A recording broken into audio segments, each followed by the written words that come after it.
Welcome back, ladies and gentlemen, to the Scholar and Gentlemen Study Pub, living rooms around the country. We are here for the grand finale, or season finale if you want, to Brothers Karamazov. We're reading the epilogue today. And what a crazy ending it is. It's only a couple chapters long, but if you thought this thing had come to some sort of resolution, you were wrong. The drama continues right to the end. I hope you all have found this to be an enjoyable read. Hopefully this was somewhat satisfying of an ending. Maybe. We'll talk about that, I guess, when we get there. But it's been a real pleasure to read this whole entire book together with you all. So thank you very much for being a part of this. This was kind of a dream come true. Memory eternal to Chris Herron, whose favorite book this was. And let's go ahead and dive in, starting with chapter 1, Plans to Save Mitya. Had it been discussed already earlier that they were maybe going to try to break him free? I couldn't remember. Yeah. Okay, so that wasn't so, yeah.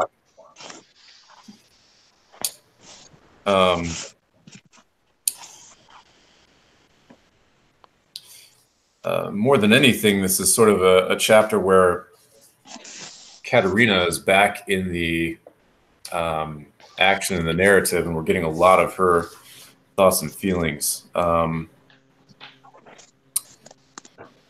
Was anybody surprised at how involved she is in this part of the book? It's I don't know. Like, go ahead. Well, it's just that Ivan is gone, and Fyodor is gone, and Smerdukov is gone, and you know we've knocked off a few of our sort of POV characters at this point. So I guess structurally it makes sense that you got to get your drama from somewhere. It can't just all be Varvinsky. Yeah. I guess it's a little bit surprising that she's still, after destroying Dmitri in court, is now trying to break him out. And maybe that's not totally surprising, but it's another reversal. And I guess if you listen to her story, well, I guess that's the next chapter where she talks about what happened in court.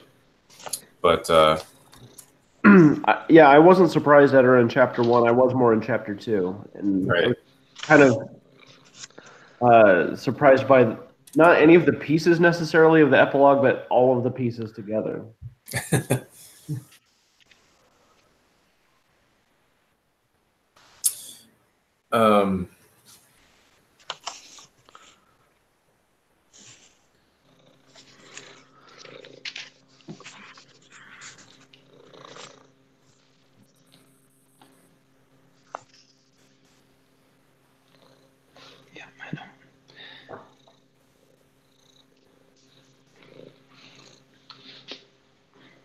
So Katerina kind of reveals some background here about Ivan and what he was going through. And maybe the big revelation here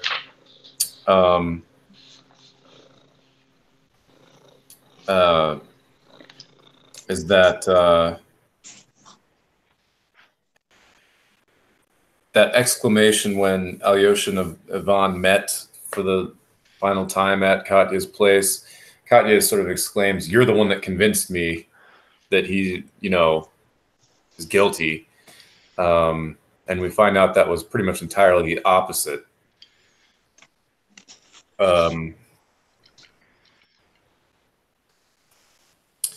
That Ivan didn't think he was guilty, and she did. Is that right? Yeah.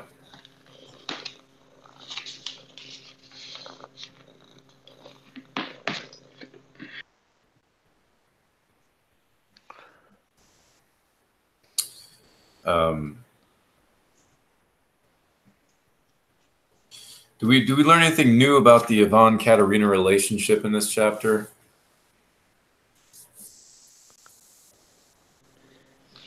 I mean, it kind of takes away the question marks a little bit. Is it? Isn't it? Who does she love? At least because it's a final statement, you take it as the true statement of whatever it is.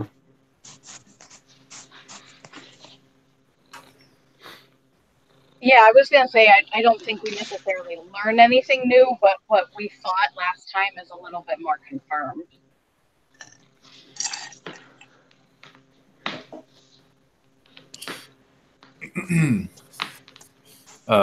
Yeah, she's obviously made a lot clearer by taking him into her house, despite any scandal that may cause or whatever. And I mean, just seems to be straight up saying she loves him at this point. Because all the other times we've seen them together, it's always on again, off again. Is this a thing or not? Like they're quarreling. They're not showing, very publicly their feelings. So she's kind of openly terrifying. I think in a non-hidden way this time, like she says something with venom and then she grins. Like there's little twists of the way he wrote it where I was like, kind of. It seems uncomfortable.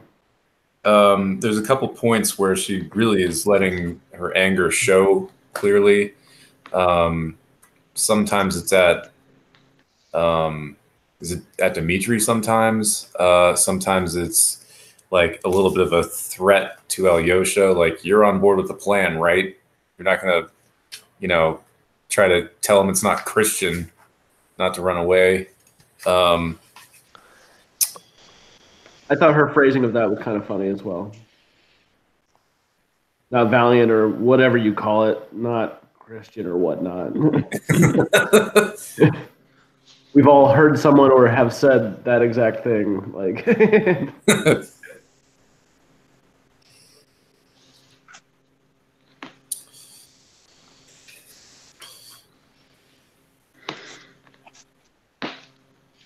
well, it's kind of interesting to me that like Katya has all these like negative feelings towards Dmitri. Like she wants to punish Dmitri still with like this, but she's like trying to save Dmitri out of respect for Ivan, who wanted to save Dmitri. So it's like kind of like she's kind of caught up in this weird situation where she almost can't help herself to punish Dmitri further, but it's like she's kind of in a catch-22 because she can't do it because like it'll mess up her relationship with Ivan that she's trying to like work at this point. So she's kind of stuck in the middle, and like Alyosha's kind of like, I don't know, he's kind of like a satellite to all this, like kind of spinning between all these different characters. It's kind of an interesting dynamic that's proceeding through this chapter.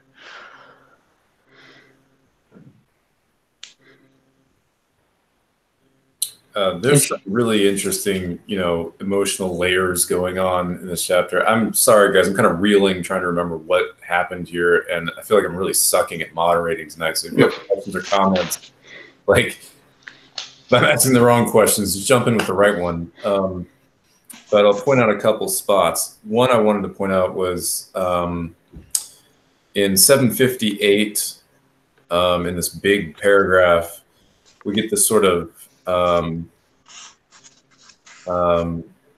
long explanation of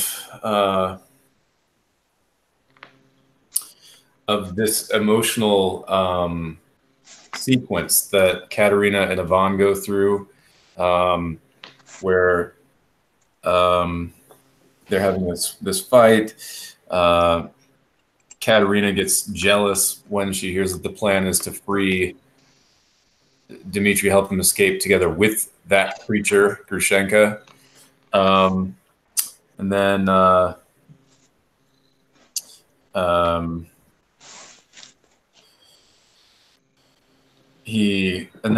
hands the envelope with the entire plan of the escape to Katerina,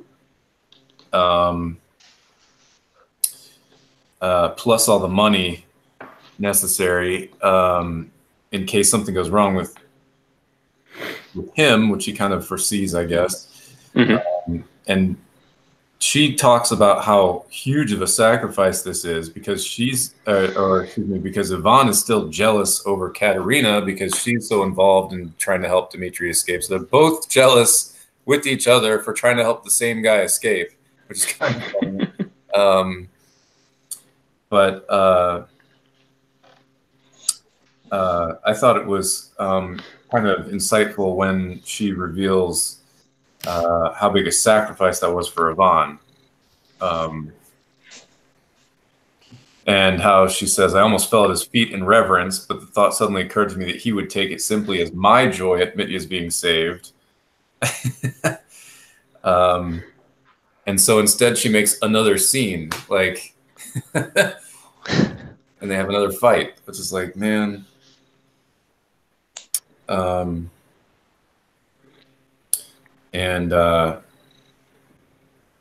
Like there's a lot of self-reproach happening in her on the next page, especially, she says, oh, how wretched I am. It's my character, a terrible, wretched character. Oh, one day you'll see it.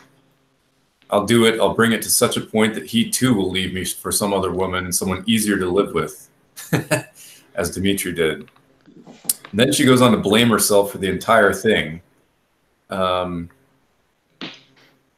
my rage was the cause of everything, everything. It was I who brought on that cursed scene in court. Ivan wanted to prove to me that he was noble and that even though I might love his brother, he still would not destroy him out of revenge and jealousy. I am the cause of it all. I alone am guilty. Like who's guilty for what has definitely been a big theme in this book. I'm kind of reminded here of the sort of insane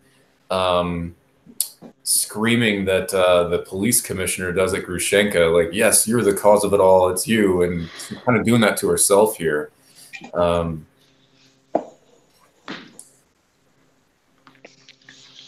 What do you make of Katerina's confession to Alyosha? And it's also the fact that Alyosha kind of suspects that she wants to go on and confess one thing further, that the betrayal in court,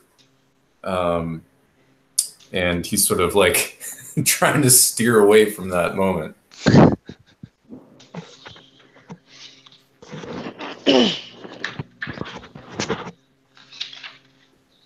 Yeah, definitely sympathize with Alyosha's awkwardness, both here and then within the Dmitri scene. Those are both quite lovely. Katya just seems to feel herself. I think it's less guilt over any specific thing and more guilt for being a wretched character. She's somehow been brought to see herself, and so she just seems to be trying to punish herself for everything. The scene in the next chapter with Grushenka plays similarly, where it just seems like she wants to hurt. Which maybe ties a little bit into the terrifying scene with Lisa a couple of books ago. I found I'll bring it to such a point that he too will leave me for some other woman, someone easier to live with, as Dmitri did, like pretty heartbreaking, as it speaks to her mental state. Get some self-respect, woman. I saw her being guilty of all, and like her having the shock and trauma of that realization hitting her in like a wave that she doesn't know how to deal with. And Alyosha, bless his heart, he's just that nice friend everybody can talk.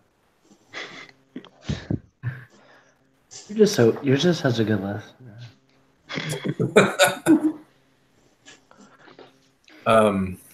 I can't help but contrast this with the notions of guilty for all and before all that we've met in Zosima and his elder brother, and here and there in other places. And this doesn't feel like that to me.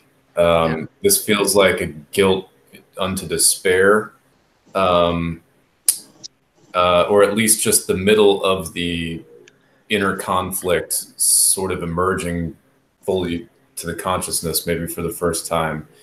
It doesn't even feel the same to me as Dmitri.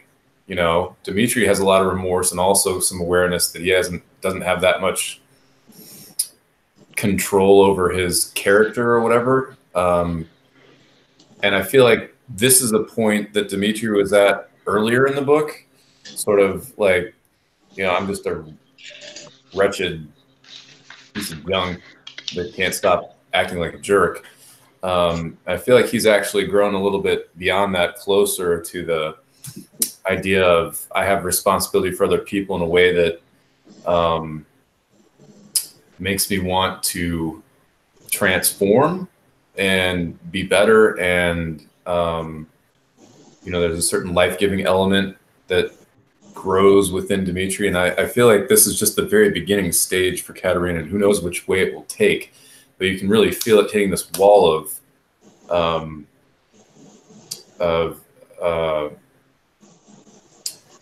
it's almost a level of pride that just you know, like makes you just want to destroy yourself because, well, I've been so terrible, I deserve to hurt. And so it's just like Jason says, it's really heartbreaking to read that line, like, you know, he too will leave me for some other woman that's easier to live with. And,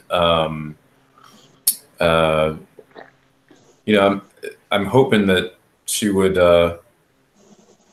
make it beyond the stage. I mean, it's hard to expect anyone not to be in a similar situation when you've been torn around between all these crazy feelings. You've been betrayed by your fiance, and just, I mean, what a mess. Like, but I just wanted to point out, like, it seems like there's some of the same language.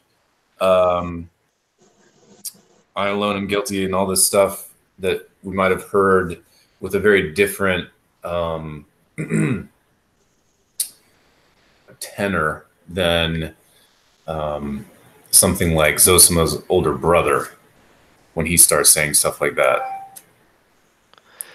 Well, I think like the biggest distinction between those is like the universality of the guilt versus like the guilt for this specific situation. So I mean, she's talking about I'm alone and guilty about causing Ivan to stand up because she was going to like basically damn Dmitri to like some sort of, you know, horrible punishment, even though she knew he was guilty, and like out of spite.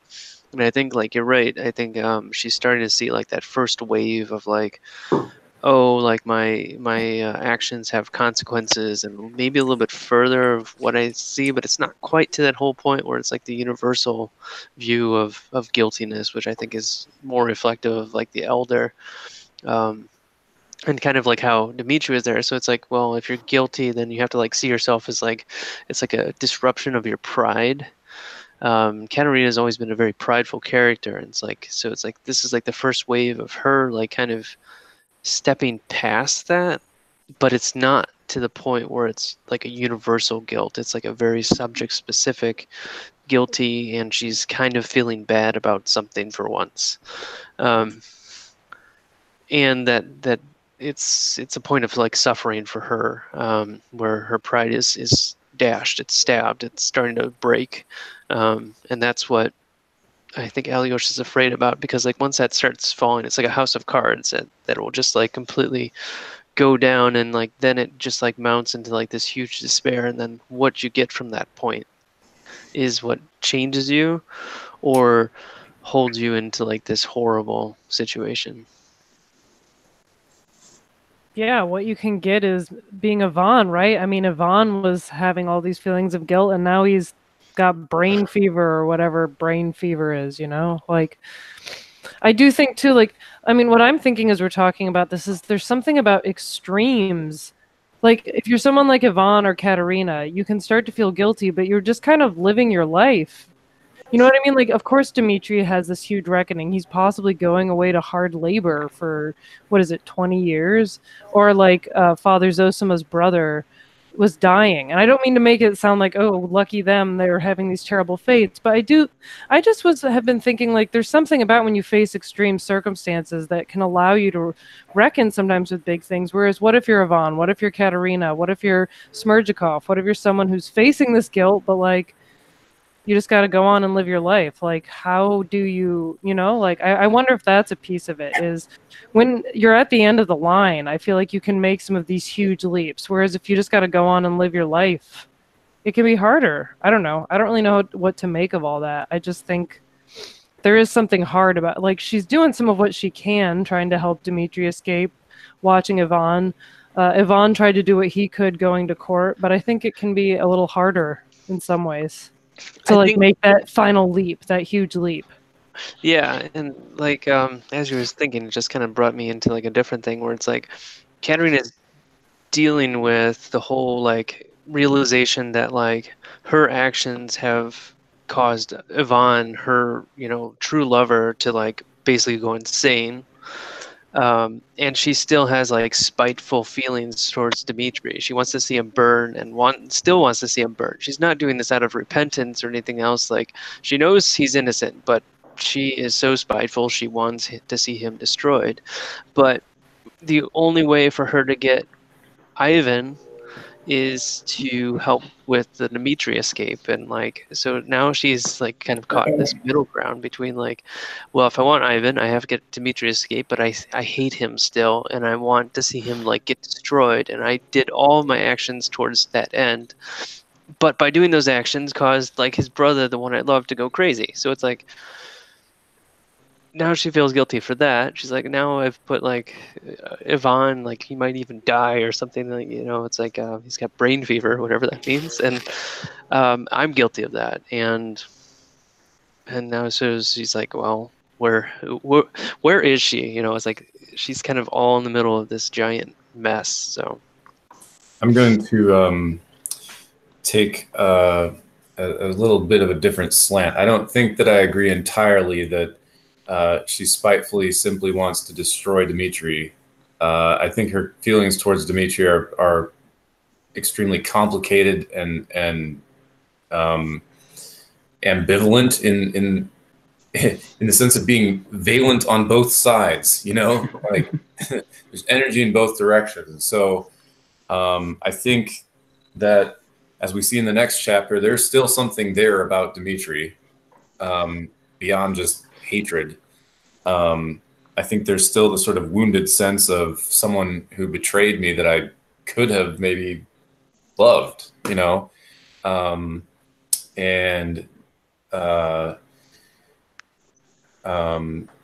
so there, but there's the other side where she's been hurt by him so badly that she got a moment to sort of enact revenge for all the suffering that Dmitri has put her through. And she took it. Now she's living with the aftermath of that moment of vengeance or whatever, and it does not feel good to her at all. And so I agree that I think she's actually, this may be coming to an end herself, where it is something super dramatic, because at this point she possibly feels responsible for the destruction of Ivan and Dmitri. And that's really weighing on her conscience, blaming herself for both of those. And so I guess my slightly hopeful reading on this is that is to go along with Alyosha's kind of a thought about it, that she's making a new kind of confession. She's reached precisely that degree of unbearable suffering when a proud heart painfully shatters its own pride and falls, overcome by grief. But I'm thinking maybe she can get beyond that. I don't know. Speculation. I think being able to be guilty for all is both pathology and context dependent. I mean, Alyosha is talking, he says even to his brother that, there are burdens that you can bear at certain times, and there are burdens that you can't bear at all.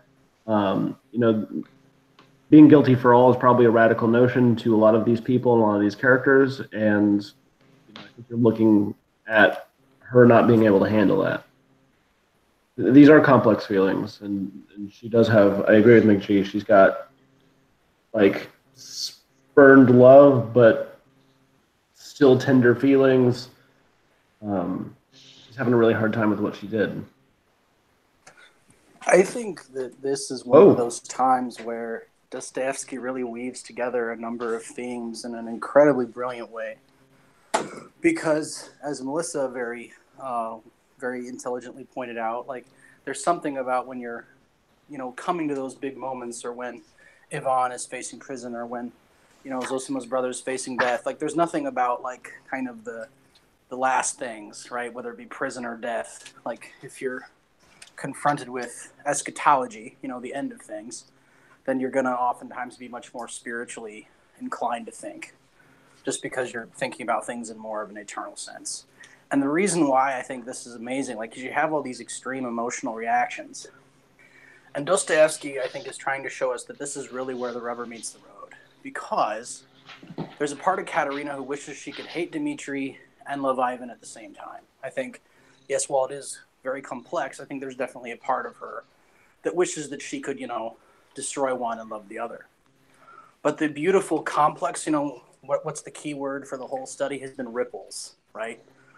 And because Ivan and Dmitri are connected on the web, you can't love one and not love the other. Dostoevsky is presenting us with basically this very stark, I guess if in an Orthodox term, you're basically confronted with the cross, right? You're going to stand on one side or the other.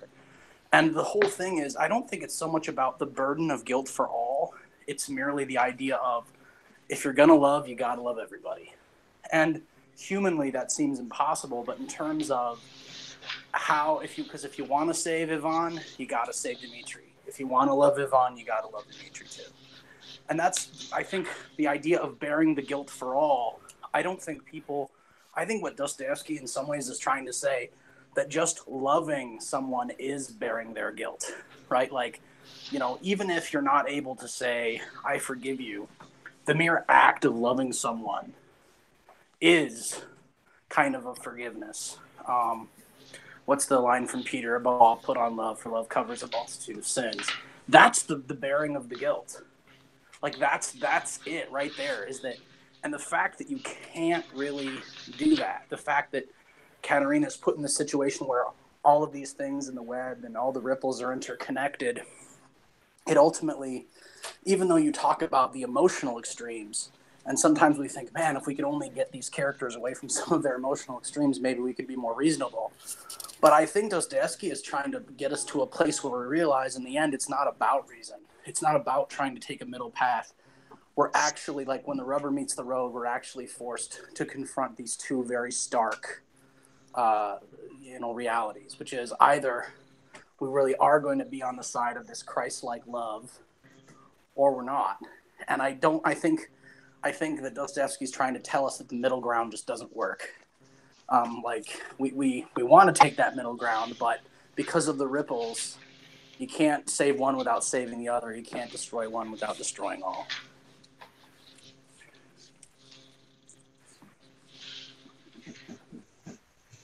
I think, Micah, that you made a lot of valid points. I love that input. But what I've also been thinking throughout this whole conversation is that things in this moment are also much more complex for Katya, because we're not just talking about, like, guilt for all on behalf of all in an Orthodox Christian sense. We're not just talking about a Christ-like love for humanity and for your fellow human beings.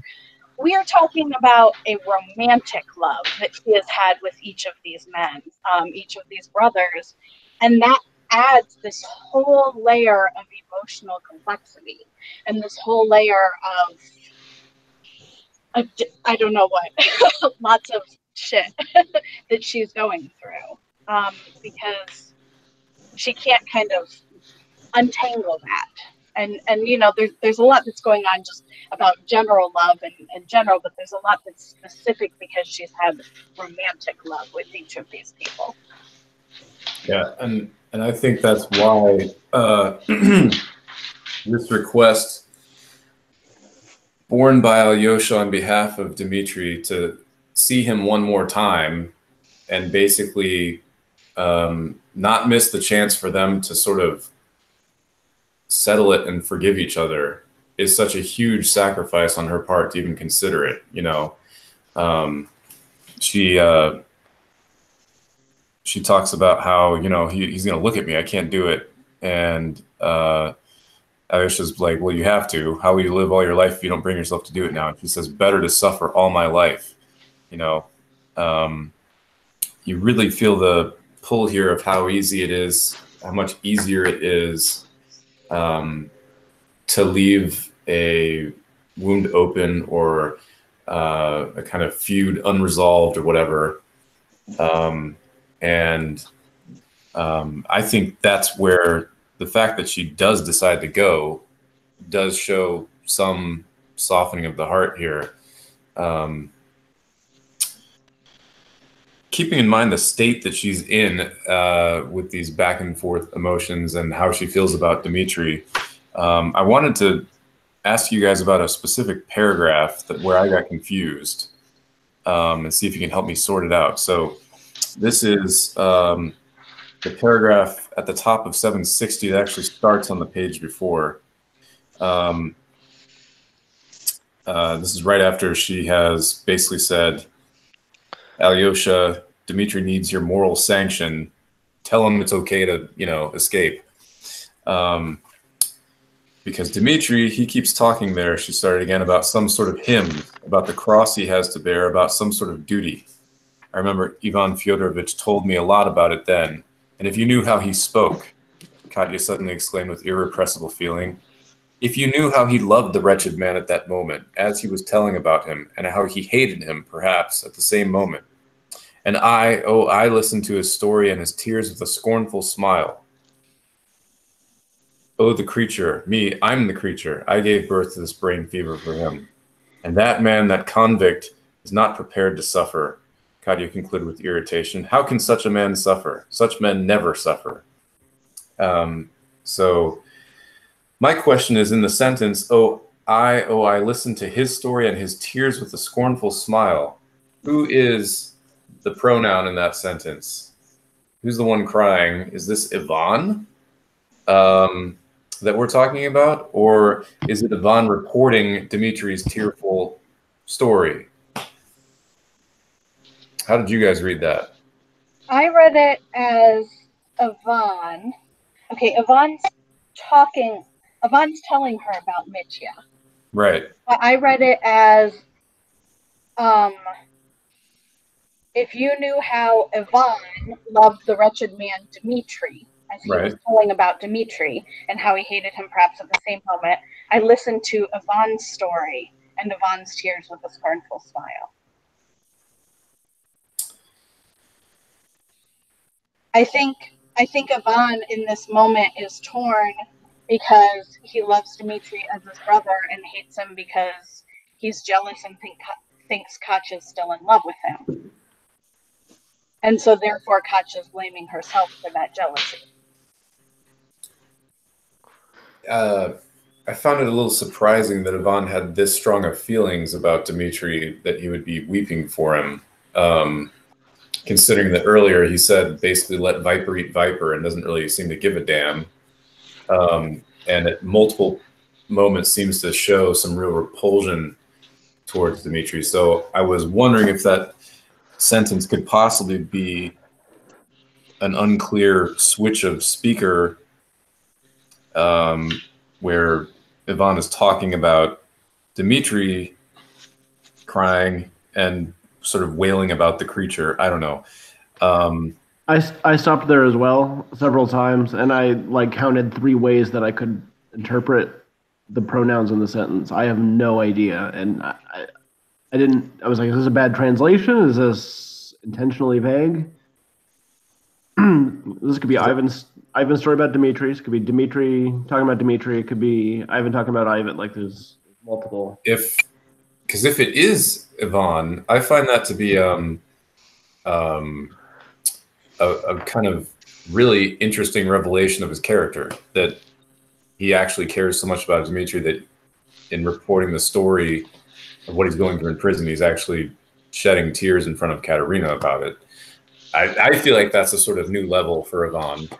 And maybe he is at that level at this point as he's going through and wrestling with all his guilt about Smerdikov, and he's having a change of heart, maybe. So that I think that's a legit reading too. I would lean towards that latter reading. Like, that is talking about Ivan, and that Ivan does have this complex feeling, because if we know anything about Dostoevsky, none of his characters are like completely in the middle. Like, well, all their characters are completely in the middle. They're not like on any sort of far extreme of anything. Like, everyone's always dealing with two different points of the exact same thing. So, yeah, I also think that would be in line with Ivan's character. Like, I know that earlier he said, let Viper eat Viper, but I've always kind of felt that a lot of Ivan's more cynical statements and a lot of his more,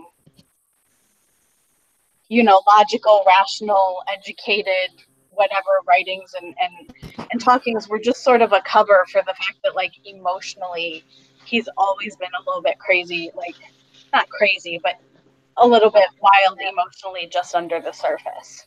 And so I think that at this point, with the brain fever coming on, with his guilt, with him reckoning feelings for Dmitri and Dmitri's guilt and Dmitri's trial and his feelings for Katya, like, I think that tears would be in character. Doesn't this also harken back to like the Inquisitor, when Ivan's talking about like how he wanted to like tell Alyosha more but couldn't, and kind of like he kind of presents like himself as this one-sided character, but he's actually a lot more deep than anything else that he could present. So it's like, yeah, I'm just really the cynical bastard, but if you actually knew me, like, I'm not actually the cynical bastard that I present myself to be, like, type of Ivan. Yeah, I think you're both right on that point. He tends to overstate. It comes out, the extremes come out. So maybe he regrets that statement about let Viper eat Viper. And, that's a moment of, I'm applying this concept I've worked out and who cares? But he finds he really can't free his heart from caring. I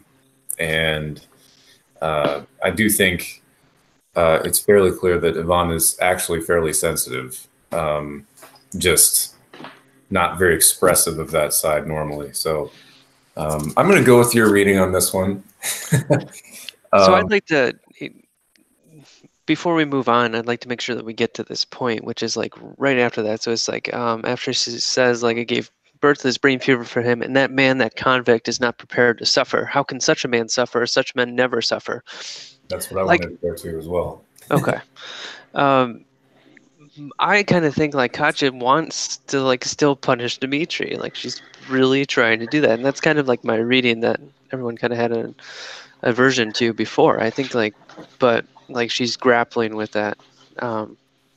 And then it goes on to say, like, such feeling of hatred and contemptuous loathing sound in these words, and yet she had betrayed him.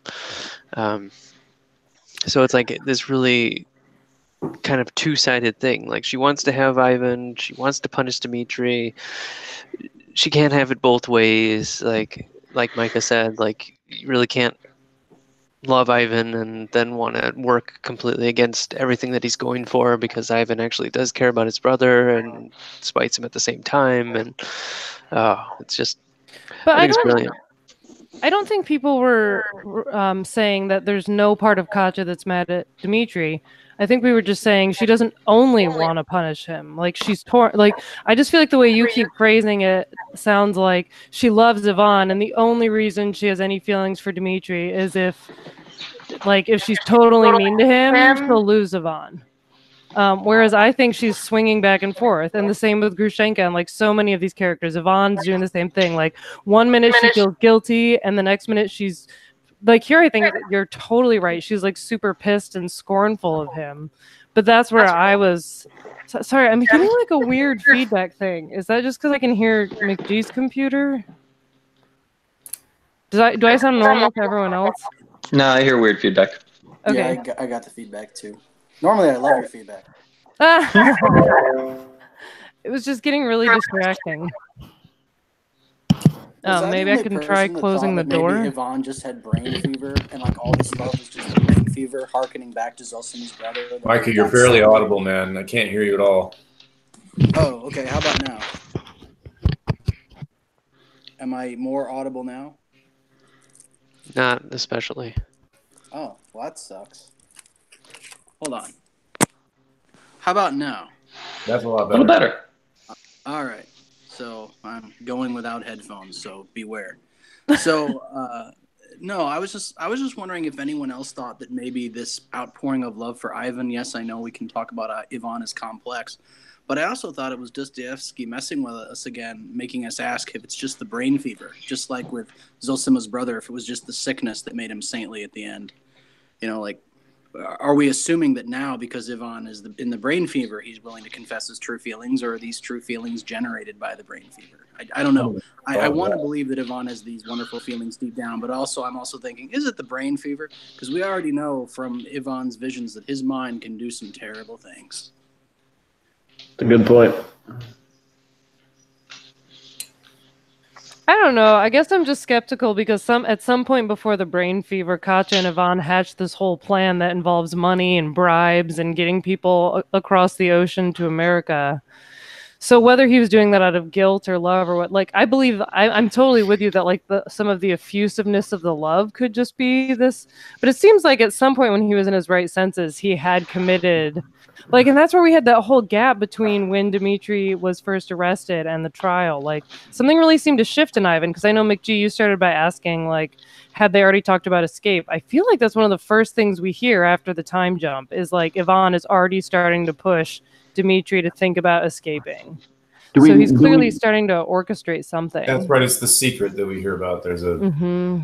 Do we know the timing of the start of the brain fever versus when all this, and do we not know that that this is not a tumor pressing on his frontal cortex and changing? Well, it is also tricky because, like Smerdikov, like he has a presentiment of it before it happens, so he's already feeling like wonky while he's making these plans, at the very least.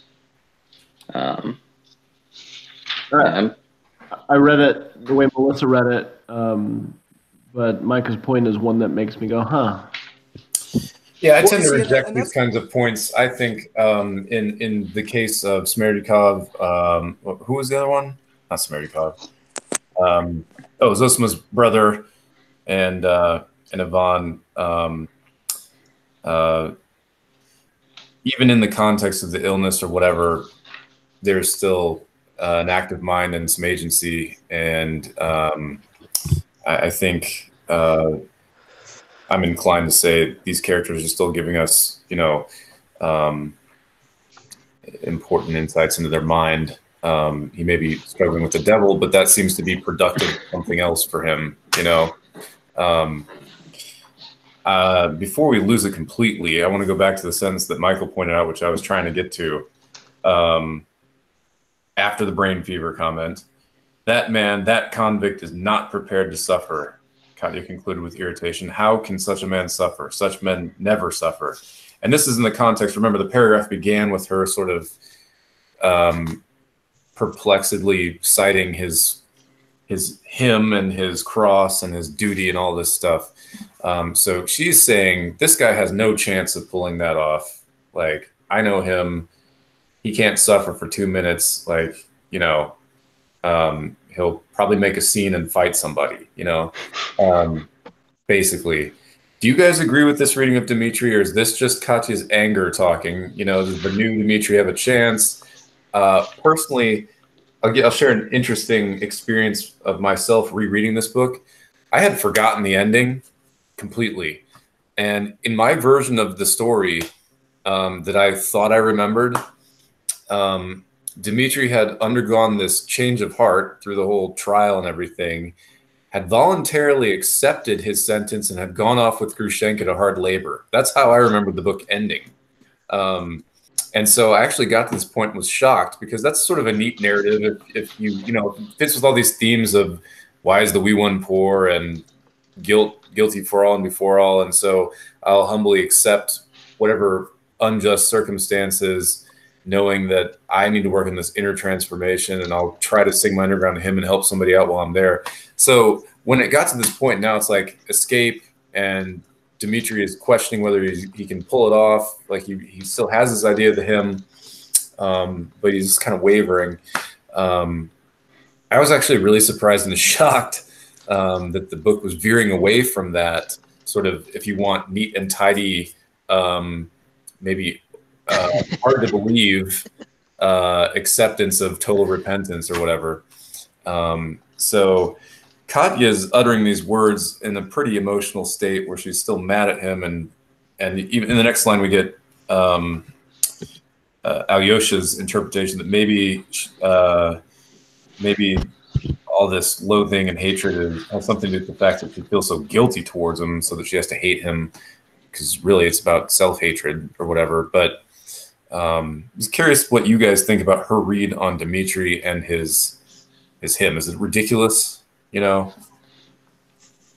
Well, I know this is jumping ahead, but I have to point out that some of the stuff we just conflated in there are things that Dmitri and Alyosha actually say in the next chapter, right? Alyosha also says to Dmitri, I'm not sure you're ready to bear this suffering. And Dmitri is the one that says, yeah, I'm pretty sure one guard would give me like a sideways look and I'd start fighting. So like, I think, and that's where I feel like it's so complicated. I do think she's saying this out of anger and loathing right here, but I'm not sure she's entirely wrong, given that Alyosha and Dmitri both are like, yeah, this is a really great idea. But I also think that doesn't necessarily undermine this idea of voluntary self-sacrifice. Like, I feel like it's so easy to talk about martyrdom, but like to actually go to hard labor that is unjustly assigned for 20 years of solitude and be mistreated, like that's intense. That's a lot. Yeah, so I'm not sure she's entirely wrong. I think hers is coming from a place of loathing, but I think there's some real would any of us be prepared to actually do that, or would it be pretty hard along the way? You know? I'd like to restate the question and make it not about Katya. Thank you, Melissa. You helped clarify what I'm trying to drive at. Has the whole book been driving towards getting us to expect that he should accept this sentence voluntarily? And is he somehow shirking a duty by not doing it? Or is that a completely absurd question? Like, what is there to gain out of going to 20 years of hard labor? That's, you know, but there's part of me that feels like the whole book has been leading me to this. Dmitri is getting ready to accept this cruel fate. And somehow that's good for him, you know? What do you guys think about that? I think that you could make the argument that it's both, because on one hand, that seems to be what's good for the soul, but at the same time, does not Zosima in his own parts of the book say, what good is a man who can say I'm fighting for the cause of humanity but can't keep himself from having tobacco for a month? And I think that's kind of where Dmitri is. Like, Dmitri might be able to make this decision in the moment to sacrifice himself. But does he have within him to like really make the spiritual sacrifice? And then what good is it if it's just like, you know, the parable of the sower when the seed falls and then it shoots up? But if it's not ready, if it doesn't have roots, what good is it? In the same way, you know, seeing how effective is Alyosha's sacrifices when he's able to couple them with wisdom.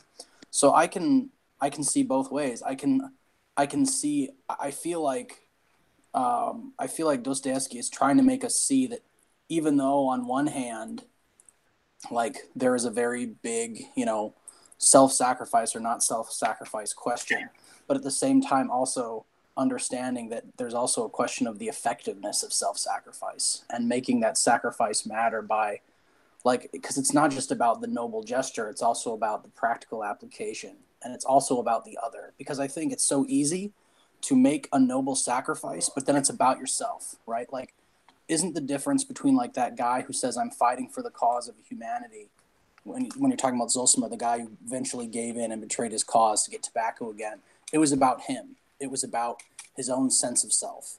And so if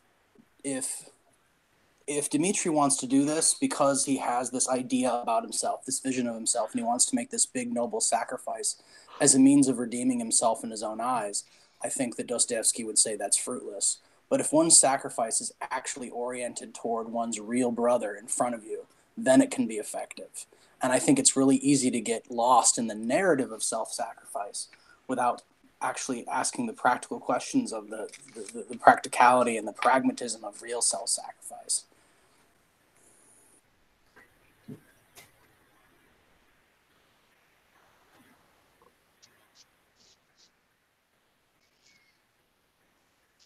So I don't think it's clear. I don't know if I made that.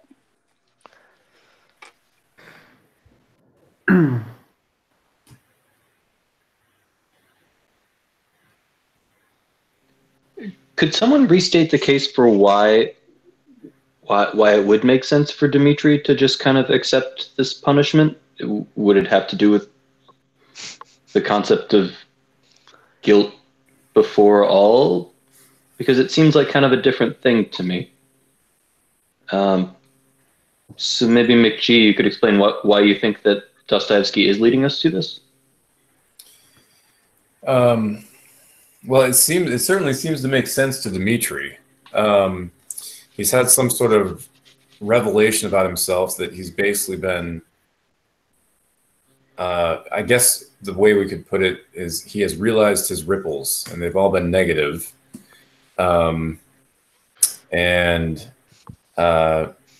Even though he hasn't committed a particular murder or whatever, he kind of recognizes there's really been by a hair's breadth that he's missed doing that, and that he is responsible for a lot of damage in the world. And so there's a certain way in which this punishment would be utterly just, I think.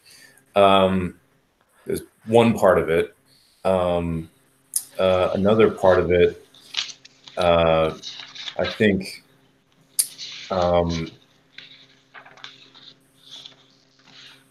because I don't think that's quite right, and that's not all of it. That's not where was the hymn coming from, you know? Something really changes when he has that dream about the wee one who is poor. I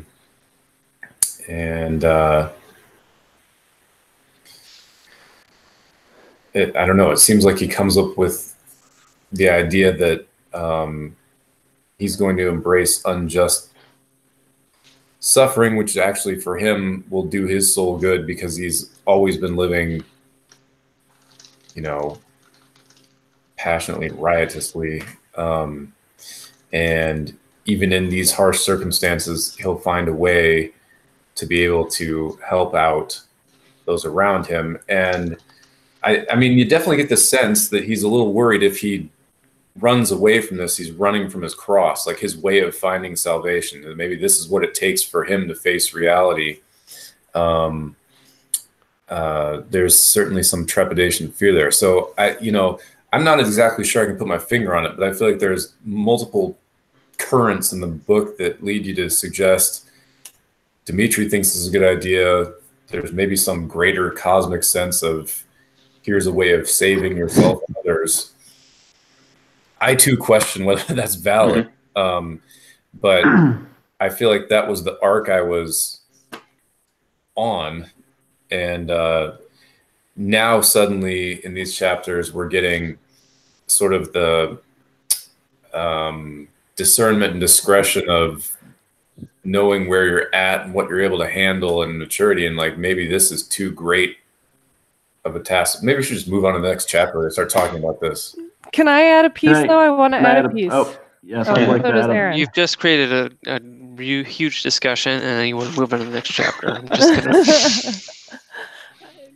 Well, the next chapter is where they actually openly discuss it, so I feel maimed to be able to talk about it without their conversation. But please all add in any of your reflections before we move on.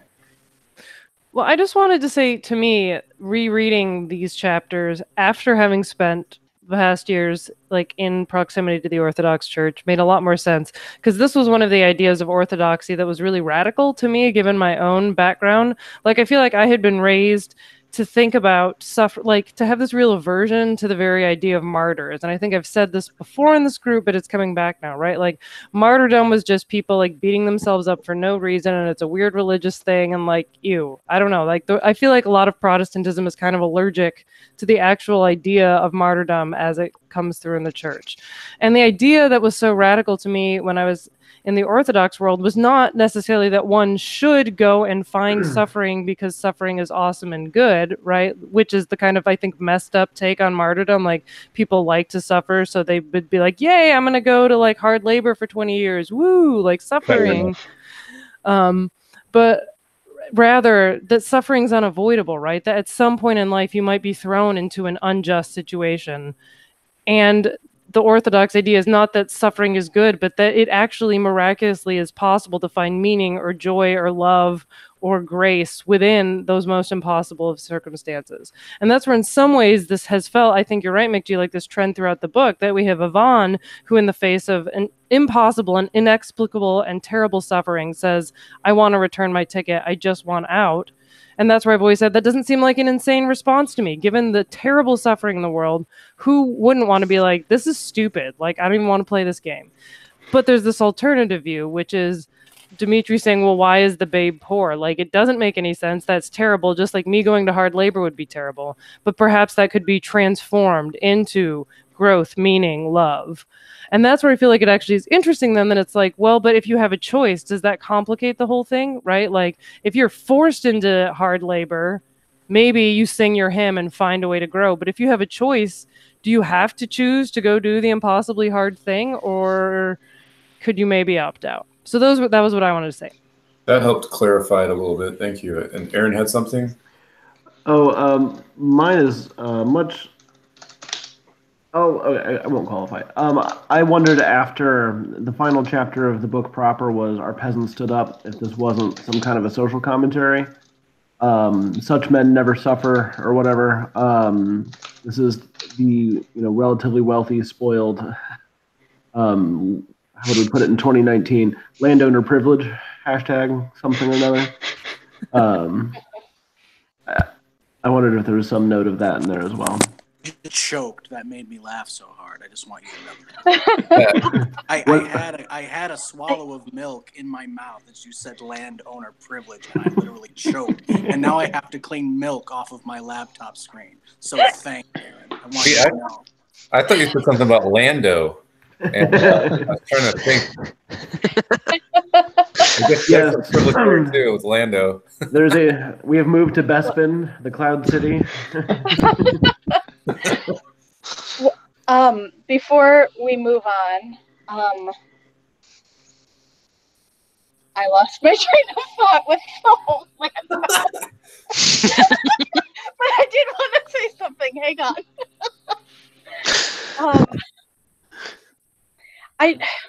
I guess this sort of just builds on everything that everybody else has been saying over the last 5 minutes. But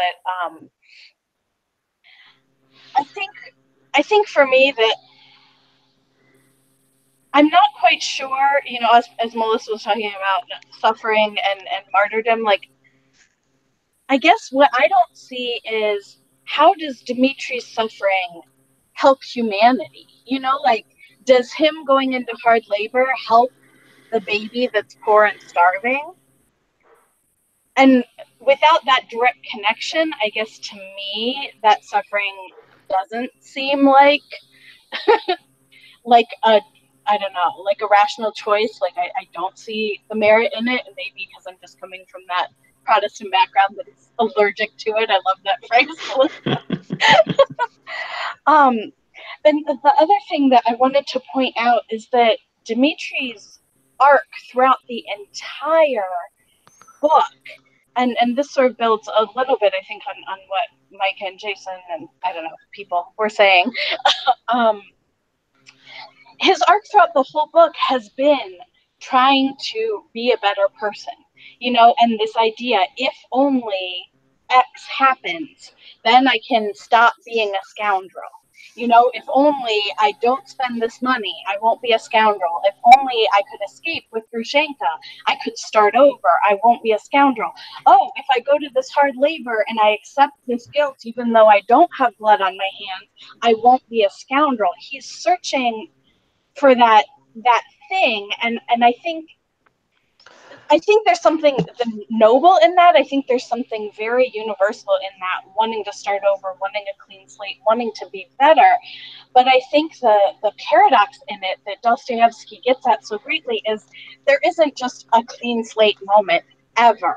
You always have to start from where you are and take your life and make tiny changes. And there's not one thing that's going to completely turn you around. So I think in that sense that him deciding to escape, to not accept the hard labor that has been unjustly assigned to him, because we know he didn't kill Fyodor, I think makes sense. I don't think it's a departure from that arc of him trying to be better. I think it's just a reiteration that there's not like one magical thing that does it. It's something you have to struggle with every day of your life.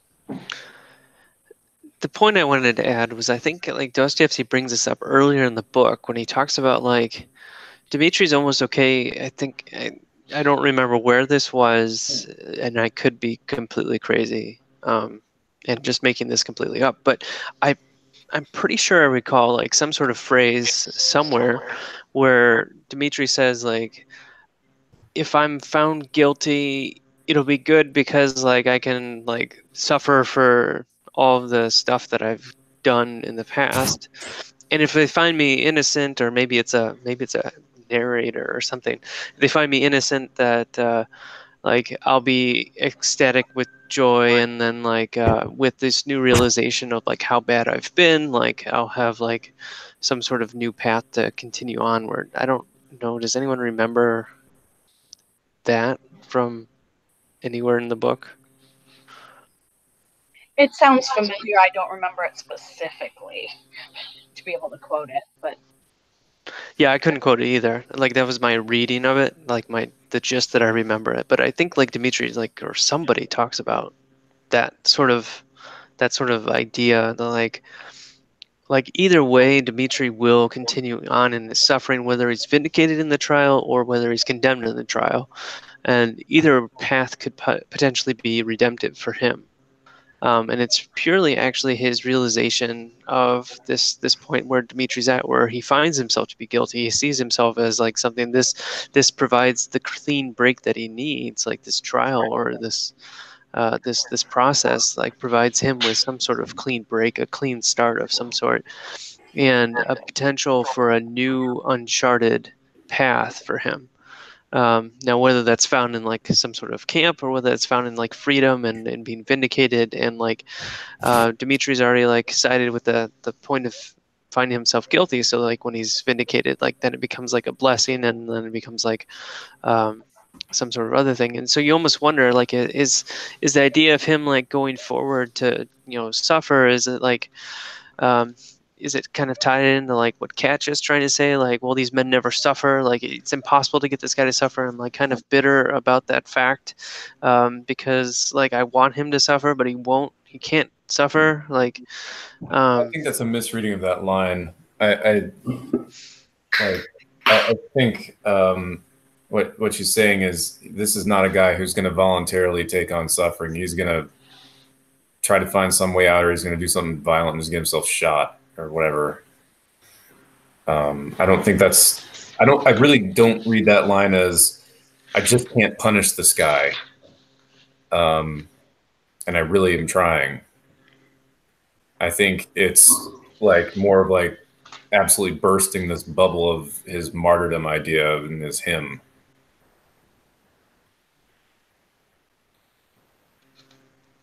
Sorry, I interrupted the whole train of thought there. That was just like the tail end of the point, but or like a side tangent. But where was I? I was talking about like I don't know if did you hear like any of it? Yeah, the beginning. I heard part of it. Heard a lot of it. Okay.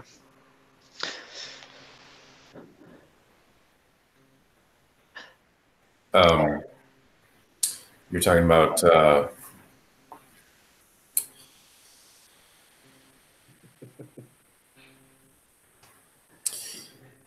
his earlier statements that kind of whichever way the trial went, that there was sort of a way forward for him there. Right. So I don't know. It's like I think the whole takeaway point that I'd like to try to put is like, either way, like Dimitri's gonna like. I think Dostoevsky's left it open for Dmitri. There's no like path to sainthood specifically set forth. There's like different options, and like suffering itself is not redemptive. Like just engaging in suffering just to be engaged with suffering is like not the point. Mm-hmm.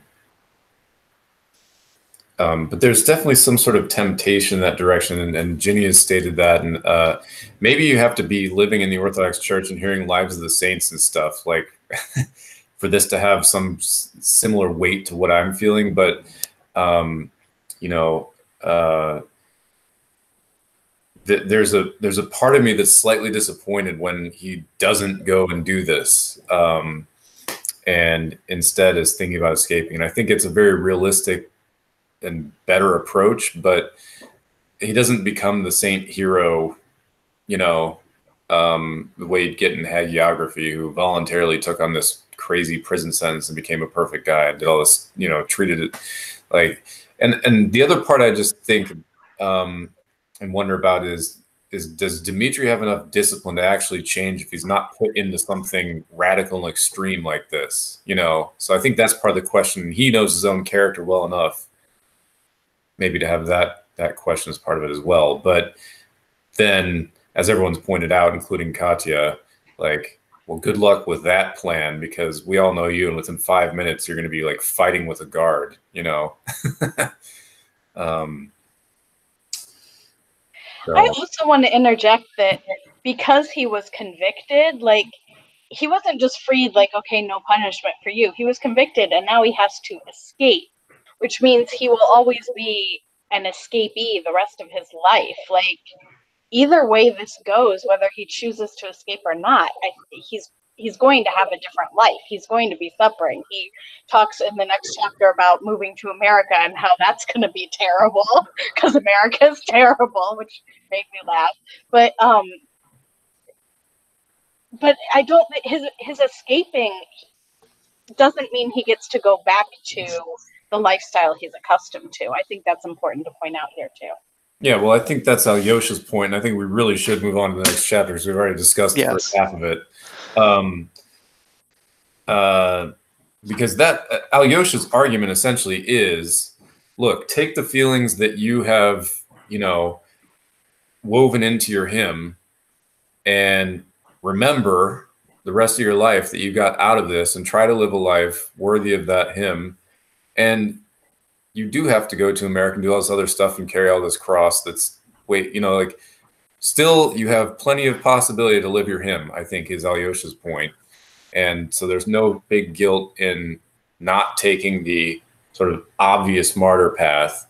Like, this is heavy enough, and you probably couldn't withstand that path anyway, Yeah, I would say like Alyosha kind of tweaks it like a good spiritual father might, or something, where it's converted more towards like himself. Like, what Dmitri really needs is to like not suffer for his pride or suffer through his pride, but actually just to break his pride entirely. Like, that's always been Dmitri's problem. And so like his self-appointing like suffering for his pride through this concentration camp or work camp or whatever it is set up as, is just, it's more of a prideful statement and more towards like I'm going to suffer just for suffering's sake, and like that'll vindicate me, versus like suffering for something that's like almost humbling, which would be like the escape, which is kind of like this weird paradox type thing where like social justice or socially appointed justice is not actually spiritual justice or the right fit or the right solution for whatever has gone on. First of all, he's innocent, so obviously that's not the case. But like just following social norms might not be the right path. even within like, faith and all that other stuff too. So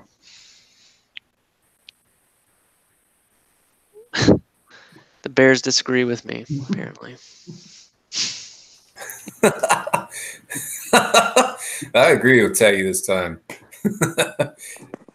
Look, that bear can go shove itself. Do you know how hard it is to clean milk off of a computer screen? It is much more difficult than anticipated.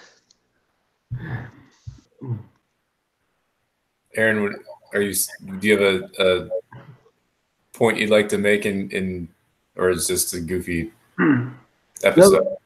That's Buford. He doesn't speak for me. Oh, okay. Does Buford speak for himself here?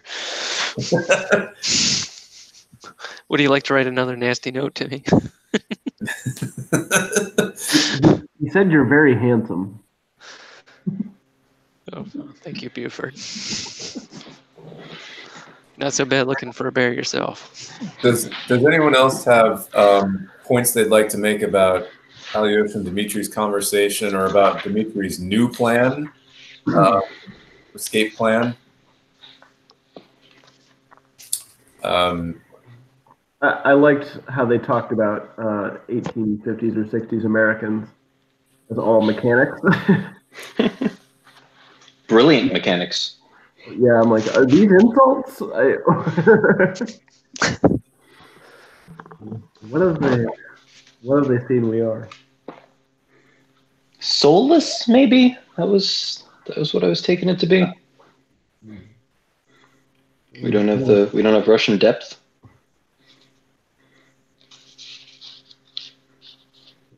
But we have bears, so.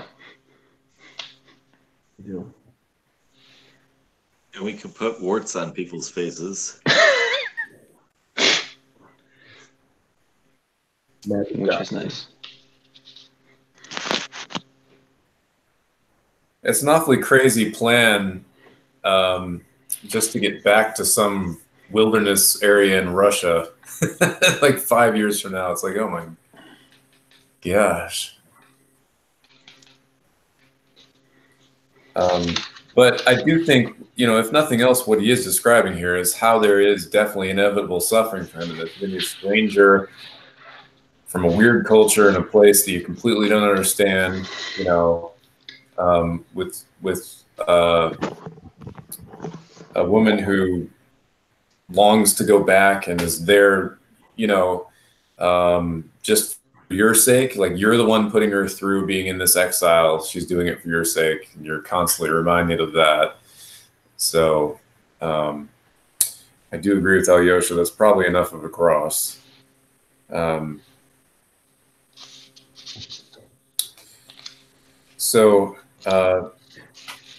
right. This is another part that shocked me when I reread this. All right, Katya's coming to visit,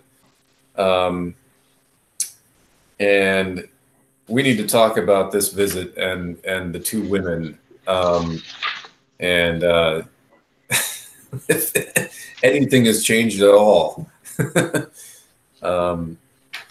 So I invite your questions and comments and setting of the discussion themes for Katerina's visit to Dmitri in prison. The line "Love is gone, but what is gone is dear to me." I found evocative, and I've been repeating it in my head for the last 2 days since I read it. Can you say, Aaron, I'm having trouble hearing you. You're kind of distant. Sorry, let me throw it. Word for Micah. The love is gone. Is that better? Yeah, it's a little better. Love is gone, but what's gone is painfully dear to me. You know that for eternity. But now, let it be as it might have been. Was the most evocative moment in the book for me.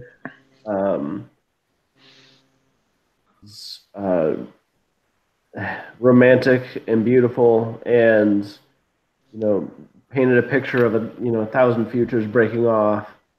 That this book, which sometimes has weighed me down, suddenly, like the weight of it and the length of it all kind of gave way to what the author has been doing this entire time.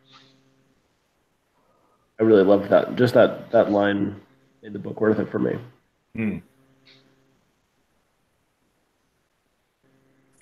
Yeah, I also noted that. More time for me. I was wondering if you could repeat it for us real quick again. Love is gone, but what is gone is painfully dear to me. Know that for all eternity. But now for 1 minute, let it be as it might have been. She prattled. With a twisted smile. Jenny was about to say something, I think. Oh, the rest of that paragraph. You now love another, I love another, but Can still... someone give me a page number, by the way? 766. 766, halfway down. Thank you. You All now right. love another, I love another, but still I shall love you eternally, and you me. Did you know that? Love me, do you hear? Love me all your life. I have to say, I haven't always loved the way Dostoevsky portrays women. It's not terrible comparatively, but it's not always great. And like here in this paragraph where she is saying this thing that I have felt about exes myself, you know, like our lives totally didn't work out. We are not together. We're never going to be together, but I'm always going to love you in some sense. Like that spoke to me. And the fact that he put it as she prattled, she had a threatening tremor in her voice, like just occasionally I feel like Dostoevsky's trying to belittle all the women characters. I don't know if I said this last week, but it especially came out anytime he talked about the ladies in the courtroom. Yeah. And here a little bit with Katya, like, yeah, she's all over the place emotionally, but I don't think that that's less worthy of respect than the way the men in this book are all over the place emotionally.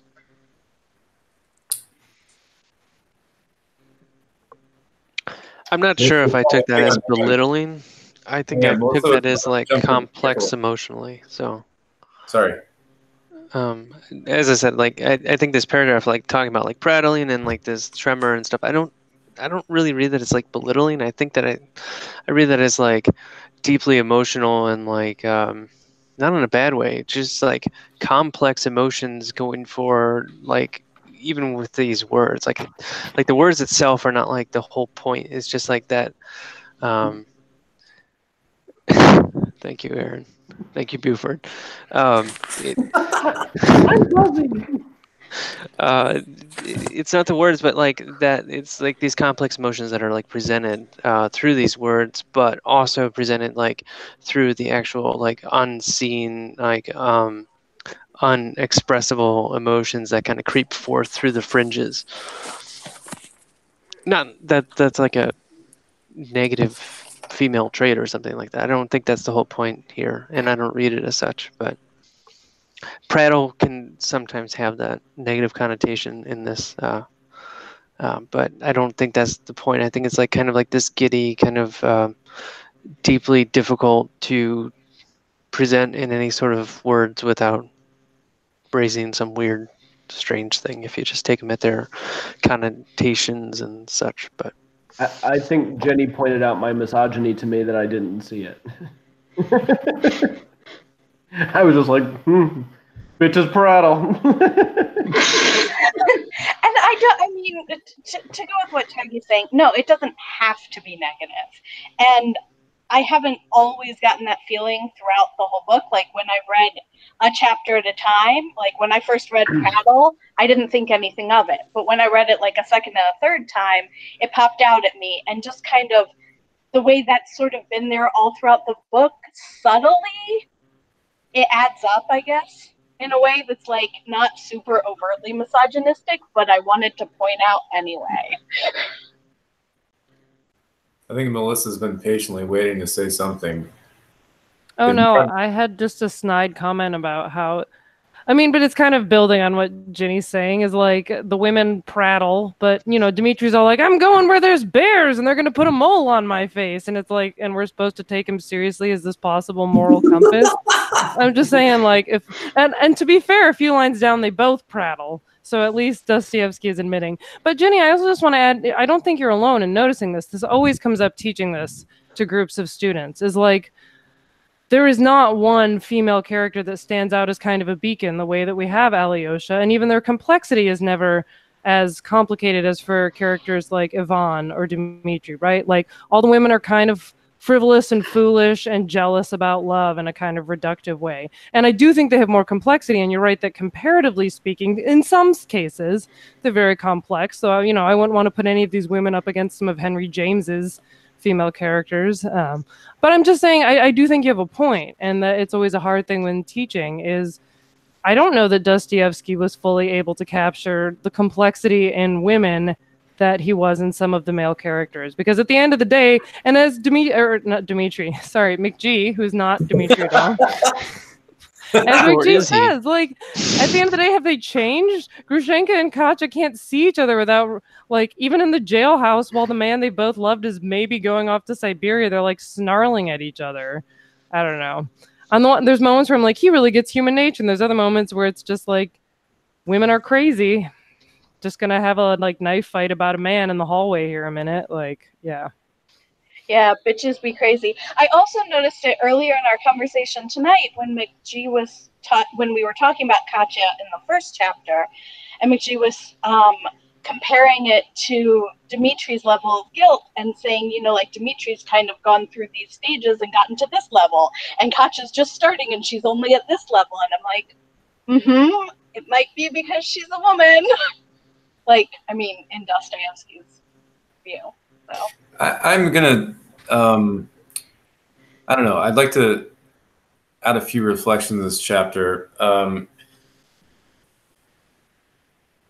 For one thing, I'd like to ask a couple questions. Why is this visit so important to Dmitri? Because he's the one that asked for this, right? Number two, I'd like to point out that Katerina came for the visit, which is, I think, a huge gesture. And to kind of recontextualize this entire conversation with a slightly more generous reading, I think what's happening here is some sort of necessary tying up of messy loose ends, and they're back and forth throughout the whole book where they've both been hurting each other. It's like, okay, this guy's about to leave forever. You know, what do you guys need to say to each other? And I guess kind of going back to what Aaron said, there's something here that I think is a little bit beautiful about the vulnerability of, even if this thing is over, they sort of have to relive what could have maybe been for a minute in order to say goodbye. So it feels like, as crazy as this is, they have to maybe allow each other to feel the feelings and the tenderness for a second, in order to say goodbye. And maybe there was something there. I do think that there was, you know. And so that whole paragraph that we've been discussing with the prattle and the twisted smile and all this, I see that as a kind of, and again, you know, we're reading in translation, so you wonder what was this in Russian, but I see this as her trying out an idea that is really a double-edged sword kind of thing. You know, so she's kind of I feel it's like a little bit of loving chatter or whatever, if you want to put it that way. But there's also this awareness that like this is going to hurt for him, and I think it's sort of, I think they both have this sort of really desperate need to be forgiven by each other, and she wants to be remembered not as the one that ruined his life and hates him.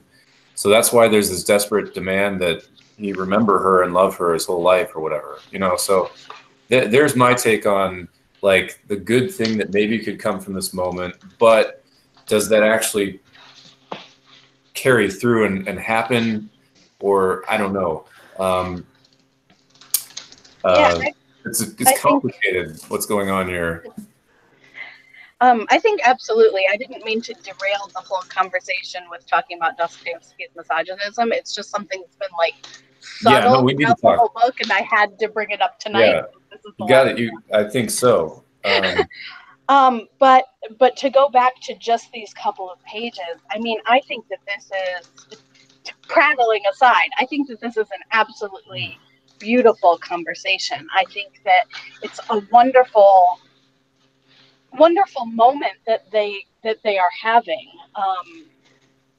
that they're getting closure, that they're getting the kind of forgiveness. I mean, this is kind of, it's sad, but I was thinking, like, this is kind of like what you want from an ex. You want to be like, yeah, this totally didn't work, but I'll always love you, and I forgive you, and we both did shitty things, and here we are, and let's move on with our lives. Like, I think it's a very, very beautiful moment, and I think really the only thing, of course, that makes it awkward is when Grushenka comes in, I get to see.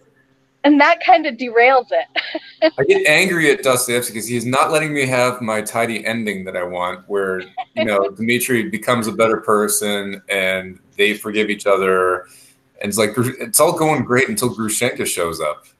And then it's like, oh, complete reversion, you know. But also the very fact that it's so embarrassing that Grushenka sees them doing this means that it's kind of not how you should be comporting yourself around your ex.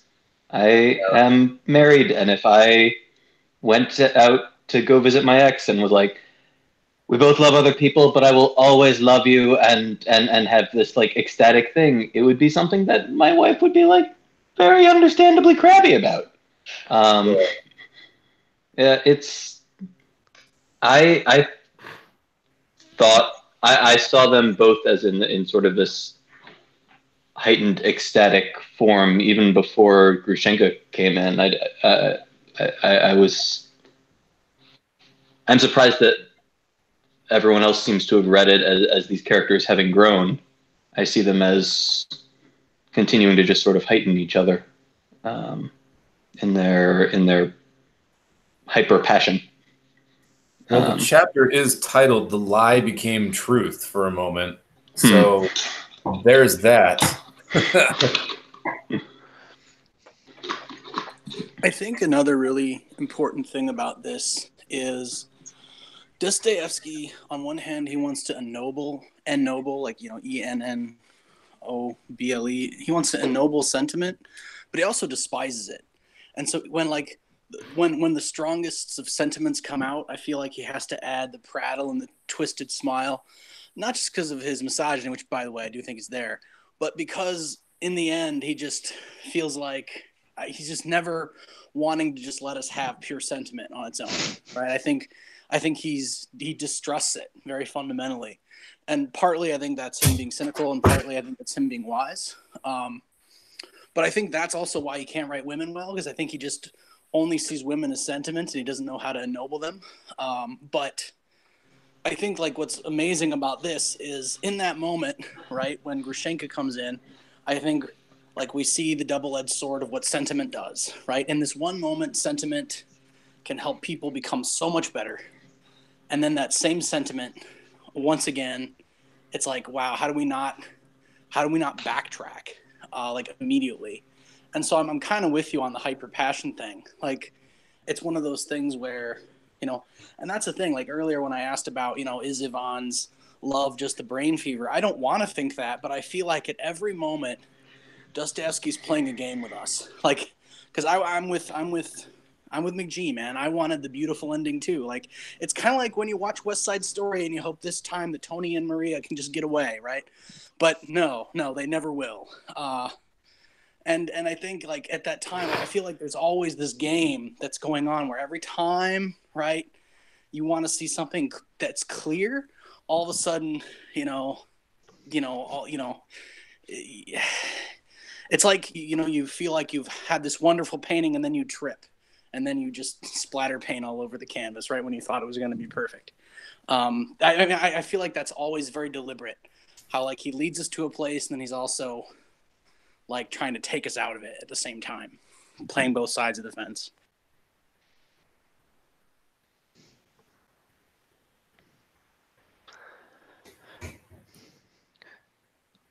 Is the problem that we don't see like we see this as like a false experience, or is it like a true experience but like taken to like a different extreme in like somebody else's experience, or like what's the big issue on these 2 pages? Because I don't want to respond to something that everyone agrees with. So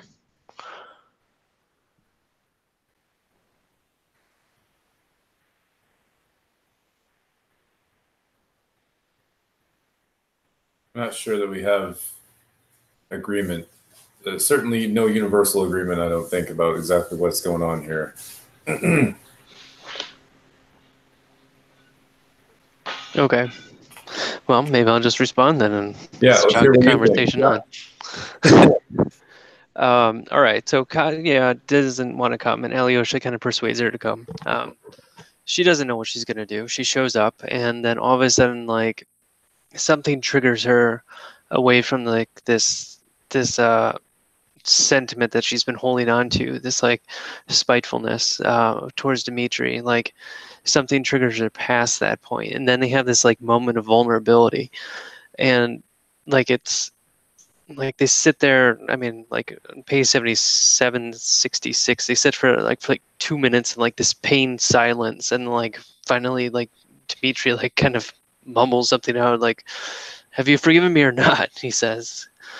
And then like it kind of jogs this like really difficult thing for him to like put forth, and then like all of a sudden like this moment of vulnerability like comes out, and then like they go back to everything, and then they have that like beautiful expression there, and then right in the middle where they're like prattling about with each other, like Grushenka walks in, and like now it like brings out this whole other thing, like between Grushenka and Katya, which has always been there. Like they're still going at it, but like I don't know. I think in terms of like happy endings for books, like Dmitri and Katya is pretty much up there with like an awesome part. Grushenka and Katya at this point is not terribly happy. They still have a lot of bad poison between the two of them. So like they're kind of going forward, but I think like Katya really does have like some sort of transformation from where she was before. Like she asks Grushenka to forgive her when she comes in, and now Grushenka is now kind of put on the spot, and she's not ready to go forward with that, and it becomes like really difficult. Like, of course, and it's understandable. Like here's your former fiance to like your fiance, like in the room with him alone, and they're like being vulnerable with each other. You walk in on that, like that's kind of an issue there. But then like Katya's like really like she turns white as sheet. She says like, "Forgive me." You don't exactly know why she's saying "forgive me," but it's like you kind of walk in on a really bad scene here, not knowing what you're walking into. So I see it as completely human and understandable, but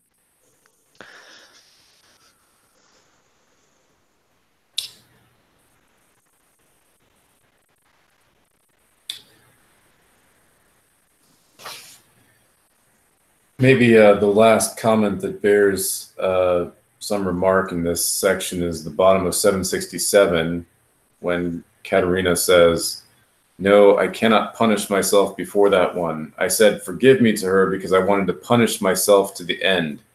She did not forgive. I love her for that," Katya added in a distorted voice, and her eyes flashed with savage wickedness.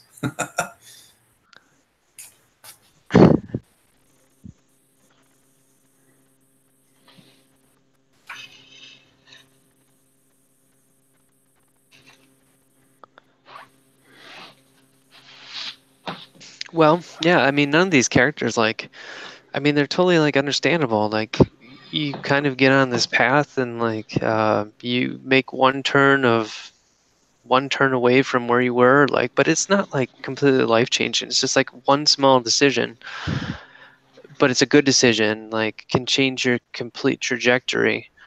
But it's not gonna, like, that one small decision is not gonna like change every single decision from that point on. Like, your trajectory might be changed and might be changed for the better, but you can also change it in a different way. Or like, there's nothing that's set, and there's no person that's like completely set for anything. Like, we all can make poor and good decisions, and we all kind of fall into our same traps, and we can escape from one trap and go to the next one. And like, here you see Katya kind of doing that. Like, she got past the whole like I'm gonna hate Dmitri forever type thing and changed that, but now I can hate her forever instead. So it's like with this twisted, distorted smile. I just find that one sentence about I wanted to punish myself to the end to be a little bit disturbing, because that seems to be the old pattern of why she wouldn't let go of Dmitri to begin with. Something about, you know, wanting to suffer through him, and also maybe trying to get even in some way. I definitely found the end of this chapter disheartening. But I think Michael has a good point. Like, can we see character progression? Probably, but not across the board, or maybe 100%, or constantly maintained, you know. But I do feel like there's some stuff going on where Katerina is maybe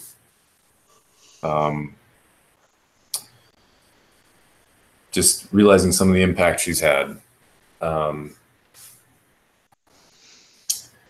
I think it's that whole idea of the onion kind of coming back. Like, just this one little small thing can have like a huge effect, and like the ripple effect. But it's not like that onion's not the salvation.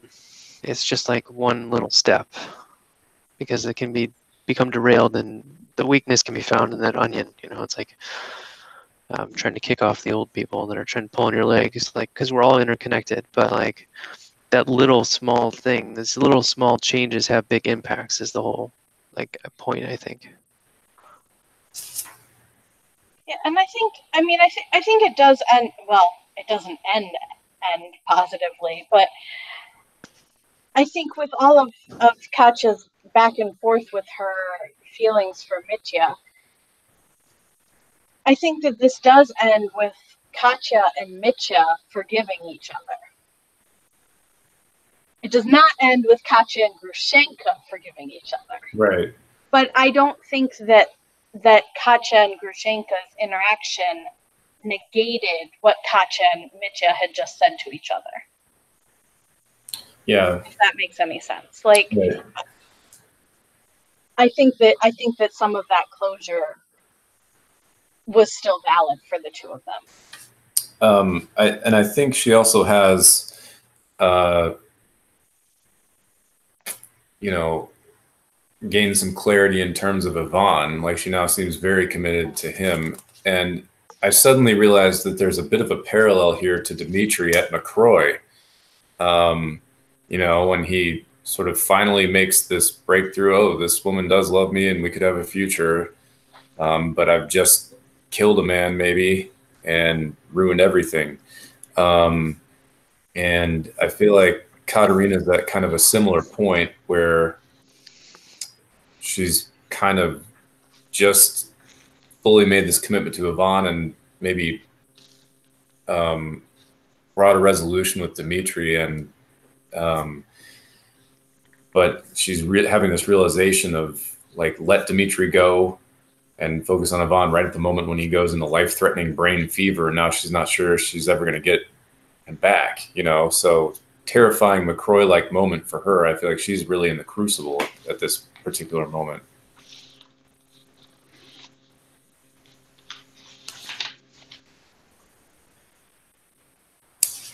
I'm going to suggest we move to the next chapter, unless anyone objects.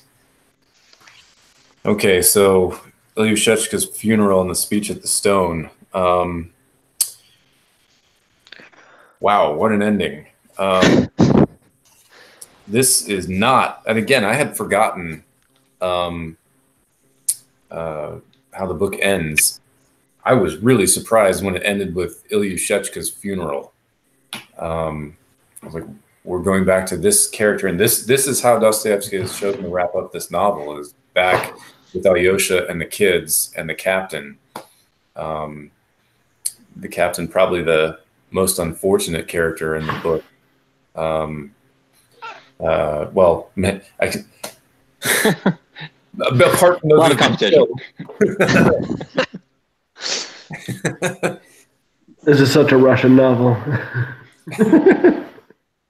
Who's most unfortunate?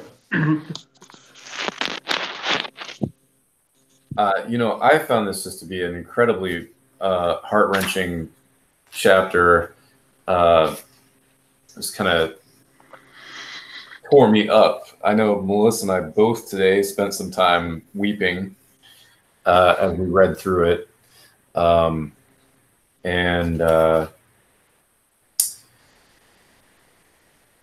I think it's an incredibly insightful, well-written, portrayal of a father in grief. I find Captain Snegurov to be so incredibly compelling in this chapter. All the little things he does and how he's so confused and, flip-flopping constantly on his emotions and kind of mean to his wife, but then feels bad about it later. And I really felt sympathetic with him in this chapter. But I wanted to get your impressions about reading this chapter and what you want to talk about. Were you guys surprised this was how it ended? What stands out to you in this? And I'll ask more meaningful or bigger question later. I was very surprised. I was like, why are we here? Like, and why is this necessary at all? At first, my first reaction to it, and I had a really strong reaction to, it was maybe a throwaway, but there was almost no smell from the corpse. It's like, oh, I remember this book that I read 4 months ago. And then things started to roll into place once I read that line. How so? The themes of the book all started to oh, this is where we're going to realize that, some kind of a positive realization of what the point of all of this exercise has been.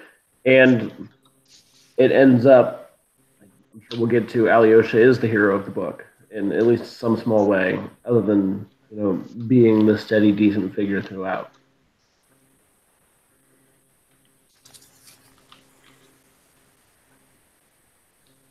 Yeah, I took it in some ways, I think, pretty similarly as a kind of microcosm of the themes. One of the ways of putting the book really bluntly is like, what do you do in a world where children die unjustly? How do you cope with that? And the answer that they give, hi Dinah, is, in solidarity. Hand in hand, walking forward. Possibly with some faith and some grace. Yeah, I also found it pretty incredibly affecting, both the first portrayal of the funeral and the back half sermon. Oof. The sermon and then the kids' boots sitting there, that was haunting as well. Neatly put them, old, stiff, scuffed, and patched little boots. I sat with that line for 3 or 5 minutes. Where are your little feet? It is, I think the way you put it, bringing it back to the ticket question, is a good point. There's order, there's disorder, and what's the most blunt object way to deal with that as a kid dying on his impoverished, desperate family with nothing. This is the heaviest possible combination of things. You guys have stolen my thunder a little bit, which I thank you for. But I have to say, so I've reread this book twice recently, as I keep saying. And the first time I had forgotten this chapter existed, and I was like, why does he end it with this? You know, I mean, it's a nice speech at the end and everything, but you're like, why are, you know, it seems aside from the main action, you know, it's not the main characters other than Alyosha. All the other characters, in fact, the main characters are really left in limbo. You know, we don't know, does Ivan survive? We don't know if Dmitri actually escapes. Does he go to America with Grushenka? What happens? We don't know. With all that uncertainty, it seemed really odd to me at first that the resolution is all oriented around the children and their experience of burying Ilyusha. And so I thought that was really odd. But then one of my choir singers died this winter in February, I think. And we were at her funeral singing the Orthodox music and stuff and doing this exact service. I mean, right in the middle of the funeral, it suddenly struck me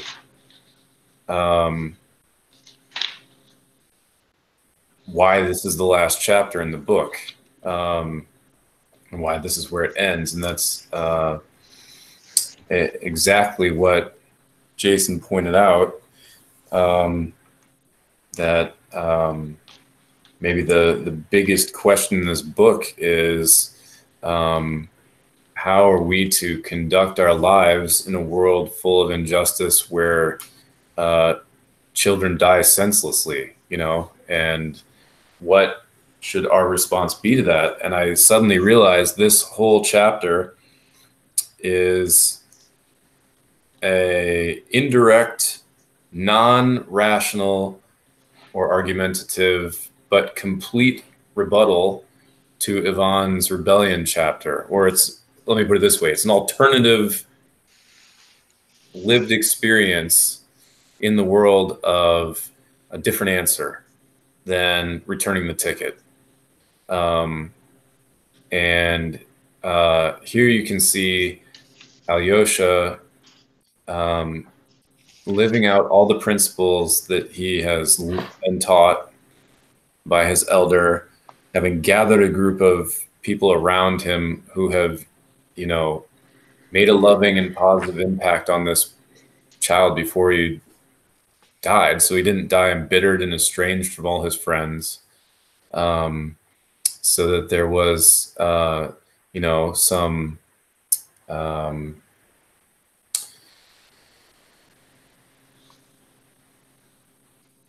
you know, family connection. There was some actually some joy brought to the captain towards the end of his boy's life, seeing all his friends gathered around, and they're there to support him through these moments. And then you have speech from, whoa, Aaron, you took your headphones off, all of a sudden I had a massive echo. Oh, sorry. I don't know why that would happen, but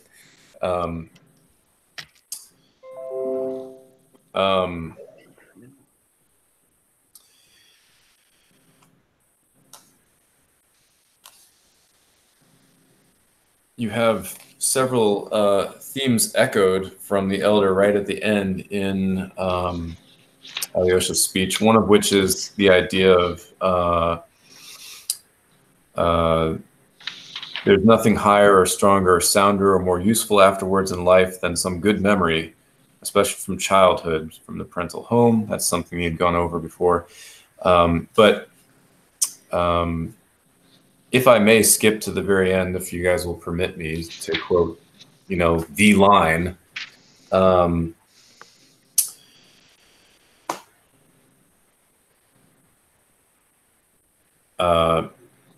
Karamazov, cried Kolya, can it really be true, as religion says, that we shall all rise from the dead and come to life and see one another again, and everyone, and Ilyushechka? And here's the line. Certainly we shall rise. Certainly we shall see and gladly, joyfully tell one another all that has been. Alyosha replied, half laughing, half in ecstasy. Ah, how good that will be, burst from Kolya. I can't help but remember rebellion in this line, and think that Alyosha is actually incorporating some of that previous discussion. He has, Ivan had presented this notion that even if everything were made well in the end, he's returning his ticket because having to have gone through it is senseless and needless and all that. You have here Alyosha basically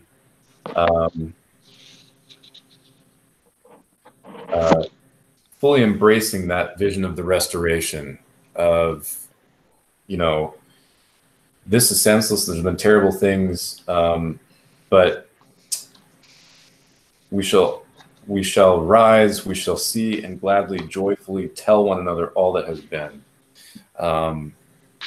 And so that line really shook me. I feel like that's, I don't know, does it feel like that swooped in out of nowhere? Or does it feel like this is believable that Alyosha has gone through enough, like he's carried that question of Ivan with him inside enough to be able to say this convincingly at this point, and have it resonate with a sort of lived truth. I feel like the whole book basically hinges on that line. How you take this whole book, there's the answer we have is this chapter in terms of like what is an alternative to Ivan's idea. It's this chapter. It's Alyosha's speech. It's these kids, and that vision of hope. So there is my sort of reflections that I suddenly came to based on actually going to a funeral, and this chapter suddenly made sense to me. I would love to hear other people's reactions. Which line did you say specifically in the speech that it hinges on? That one that I've been reading, the Kolya and Alyosha exchange on 776. Oh. This is the reason they can be encouraged and hopeful and bonded and united, and go eat pancakes. Which is a weird thing. Mine was how good life is when you do something good and rightful. That's the same page. Yes. Yeah. And the let us never forget him, and let us be like him. Right. Right. That, of course, let us all be like Heron, and be a light for all of us in all of the ways he was, as to get back to who we're doing this for. Well, I'm glad you said that, Aaron, because I mean, it really does seem fitting that reading a chapter like this and discussing this topic in memory of our best friend. So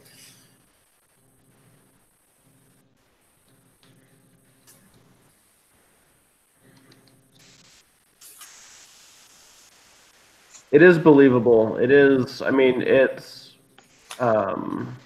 What else do we have but hope? What can be gained from despair and from short-sightedness? I mean, we've painted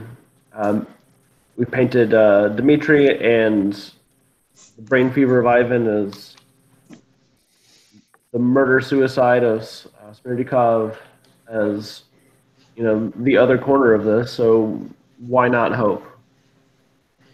Why not cherish good things and move forward the best you can?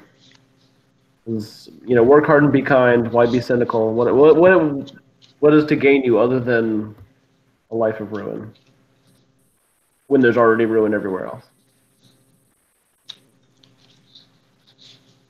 So, because this is such a heavy moment, I'm going to try to lighten it up a little bit, but in an appropriate way. So, Thank you, Chris Mike. Chris has a friend named Brother Hugh. He's a Benedictine monk. He came to the funeral. I don't think you guys got to meet him. He's not a guy who's very social, being that he's a monk and all. Anyway, Chris was one of the few people who could, really get him out of his shell. And he would, say, the most bizarre and hilarious things. Anyway, so when we were getting ready to drive away from when we took Chris's coffin to the cemetery, so I'm literally sitting in the car with 3 religious. I'm sitting in there with, one Benedictine novice, one Benedictine monk, and one guy who's later going to join the Franciscans. And it's just me, and I'm sitting there in the car, and it's very heavy because, we've just gone to the funeral and had the chanting in the mausoleum, and we're all there, and I don't know what to say. And James, who maybe you met, he brought off, I'm trying to think about something positive. And then Brother Hugh just looks at all of us because he knows we've all read the book, and he just goes, "Karamazov, motherfucker." And then he says, "That's what Chris would say if he were here. Karamazov, motherfucker."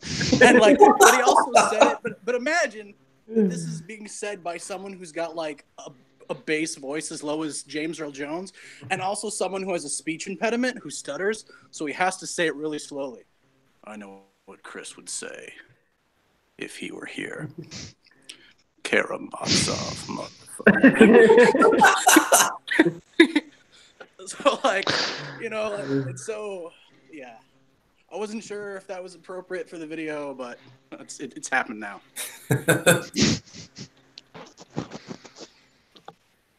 Thanks, Micah. Would other people like to share reflections, alternate viewpoints, other questions or topics on this chapter, or reactions?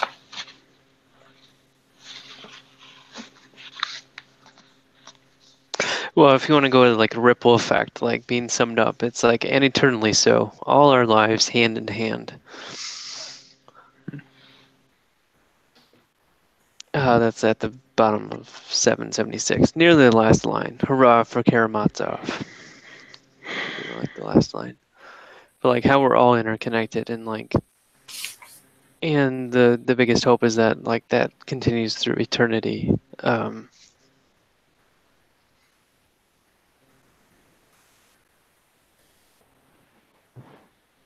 Yeah, I was curious to hear your take on this chapter, Michael. I hope everybody else is seeing the sign.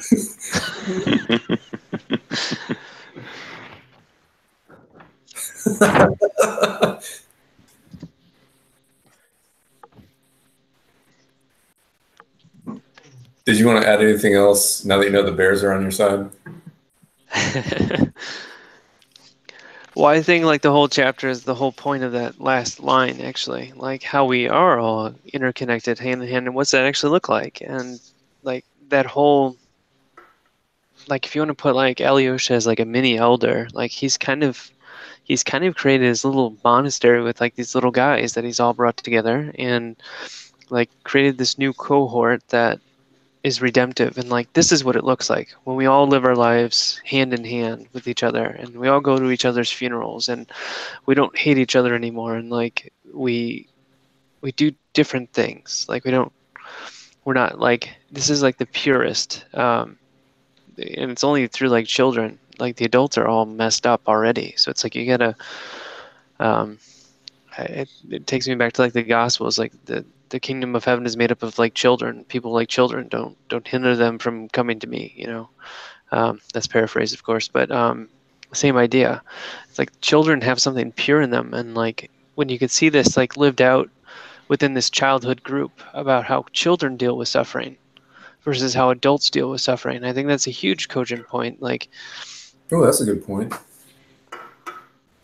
you see the utter despair of the adults, and you see the children like who just unify together in memory and love for their dead friend. Like, Wow, that's a great point.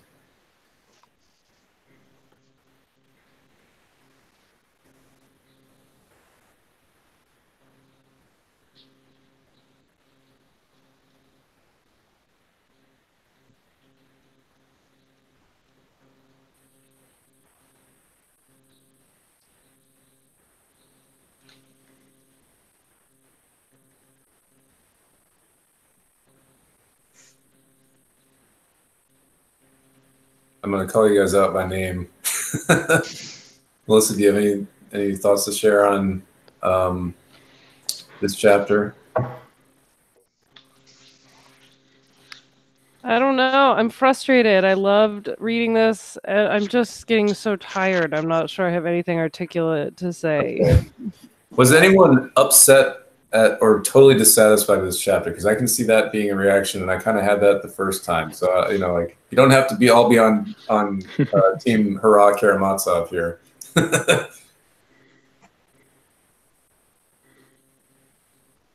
Well, I think. Go ahead. I think for me, it mostly made me think of McGee's lament throughout this whole thing that Dostoevsky didn't live to write the second book. Right? This is where and there's been a couple places earlier in the book where I sort of had hints of like, I think the narrator's talking about something that would have been in the second book.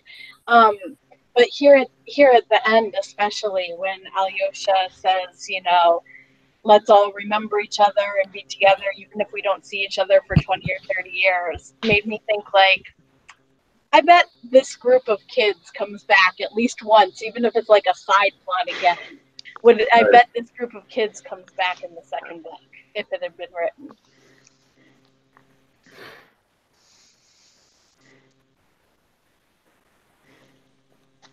Yeah, and I think for me it's hard that the book isn't bittersweet, because when you look at, the theme, about the grain of wheat dying, but if it dies, it bears much fruit. I think it becomes very literal in the final scene, that the death of this child could maybe, as Taggy would say, create this new cohort. Maybe something beautiful comes about, something similar to what someone might read in the Lives of the Saints, right? Like this incident that binds together some people in this one moment in time, and talking, reading about Zosima's early writings about the purpose of the Russian monk. Like you wonder, like, could this have been the start of something incredibly beautiful? But at the same time, with everything that Dostoevsky does in this book, almost like a tease, playing both sides again, I'm also thinking, again, it's a really beautiful sentiment, but, and that's the thing, right? Like, there's so much catharsis that happens. I remember one of the people who really helped me after Chris died, was a friend who shall remain nameless because he doesn't like to be praised in public. But one of the things he did was, like, he knew that, like, when there's a funeral of a good friend, like, there's some catharsis and there's some community that surrounds the days and weeks that follow. But then there's a month later, then there's 2 months later, then there's 3 months later, then there's 6 months later. And he made it a point to try to check up on me. And that's the thing, right? Like, sometimes you wonder if these ecstatic things that happen, are they really much different than the ecstasy of Dmitri and Katerina? And I want to say no. I'm not saying they are. But I feel like reading this book, for the first time, I've really had a sense of the suspicion of the other side. I think that's gained me a new perspective. Because when I read it the first few times, I always read it in a very pure, no, this is ecstatic joy. This is the ultimate message. This is what Dostoevsky's trying to get at. But now I'm not so sure. I think that in order to have a deeper sense of faith, I think Dostoevsky is also planting that deliberate seed of doubt within the ecstasy, in order that we don't just come away with a simplistic response.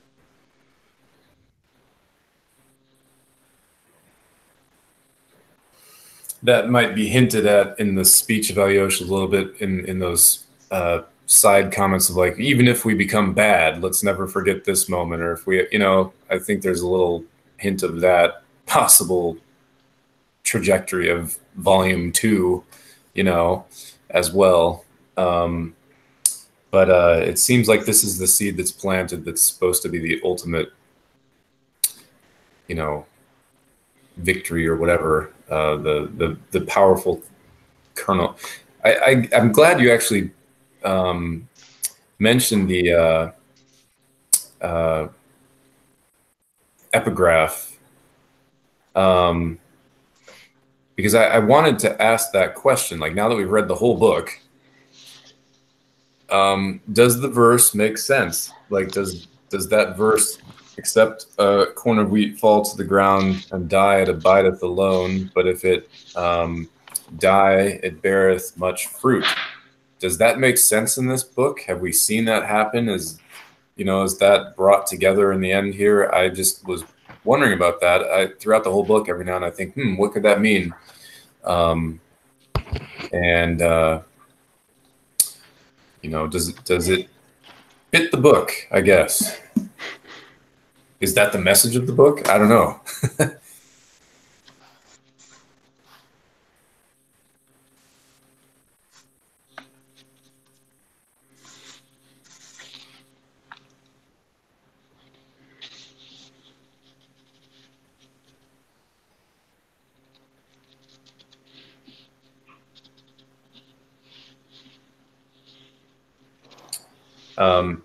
Maybe rather than forcing that question, I'd like to wrap up just by going around, inviting everyone to share a response to 2 possible things.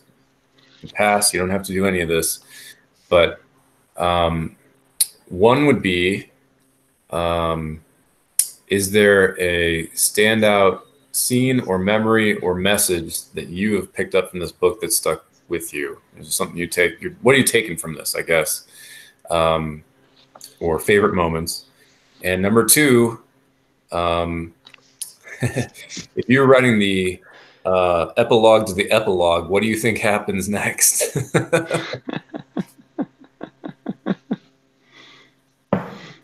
Does anyone want to bite on any of those?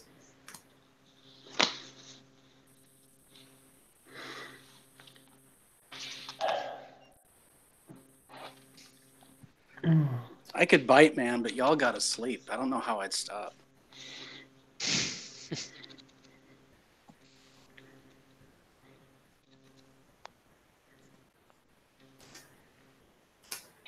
All right. Well, there's obviously a lot any of us could say, so I'll just start with something.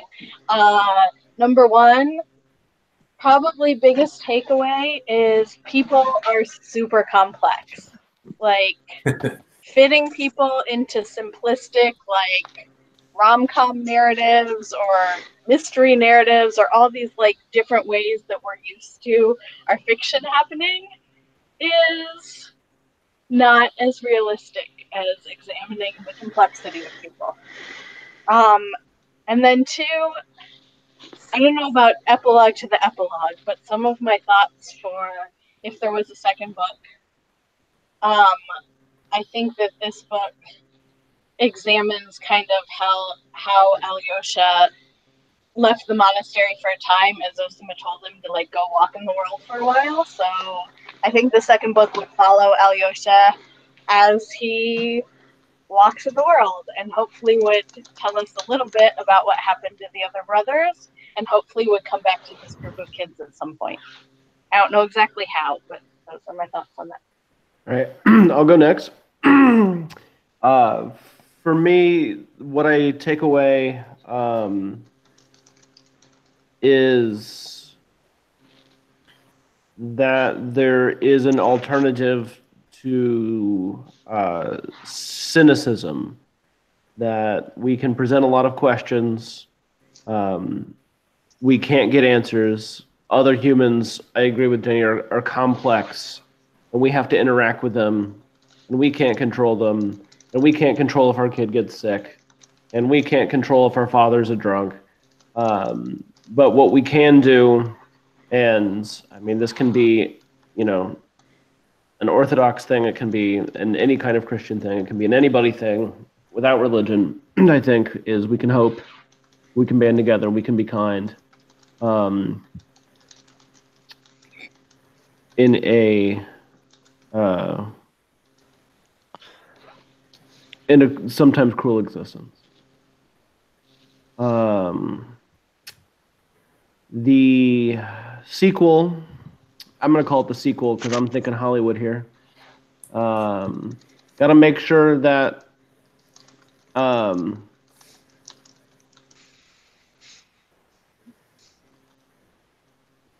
right.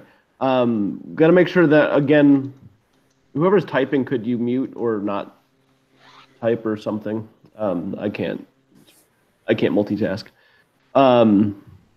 The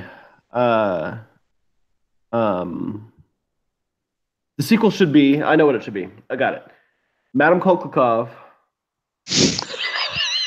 buddy comedy. You got me again, you son of a bitch. That was the best possible way you could have started, by the way. I'm just like, you had me at Madame Koklikov. Madame Koklikov spilled milk all over this table. I think, again, make sure you're getting paid by the word, just like this one, and buddy comedy with Alyosha. Yeah, the adventure, the official Percotin. Ooh, romantic comedy. That could be good. Somebody has to start a gold mine in this film, I feel like. I want to see a sort of Rakitin in some sort of Meet the Parents situation.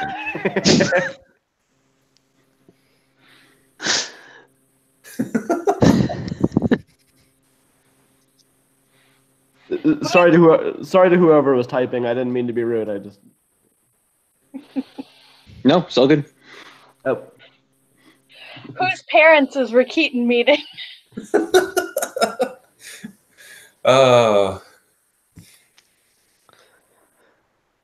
Who would you go for next? Lise, probably. So, Madame Koklikov.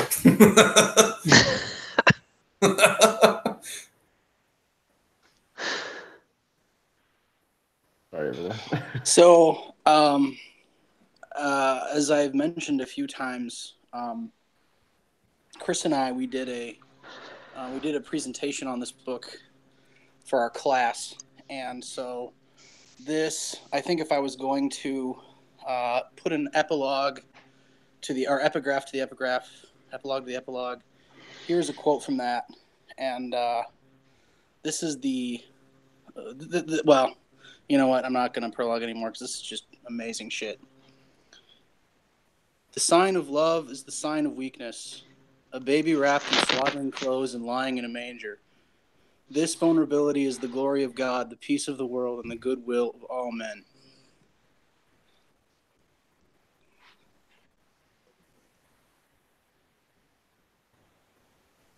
And he says, hold on, there's one more. He said, the main witness of this message of Dostoevsky's is Jesus, who, in the exposure of his total vulnerability, broke through death and found his life by losing it. This example, whether we see it in this book or in the people in our life, challenges us to break through the circle of our own narcissistic imprisonment. It challenges us to face our fellow men without fear and to enter into the fellowship of the vulnerable, which is the fellowship of the courageous. Wow.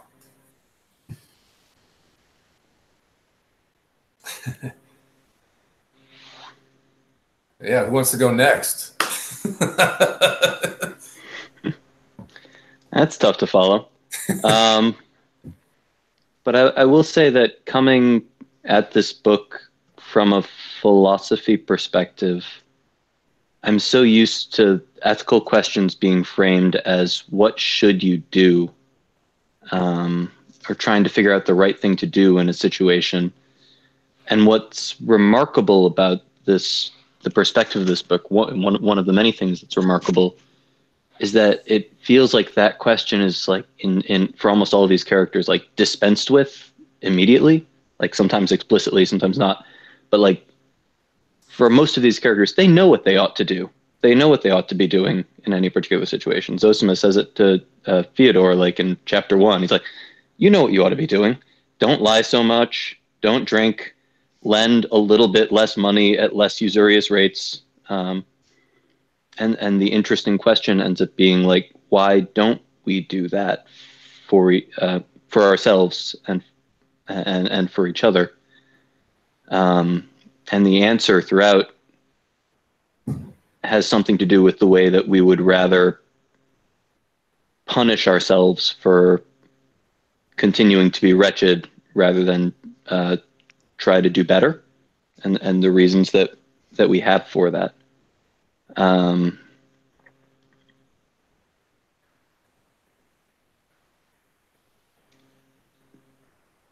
That reminder is something that's, I think, is going to stick with me for a long time.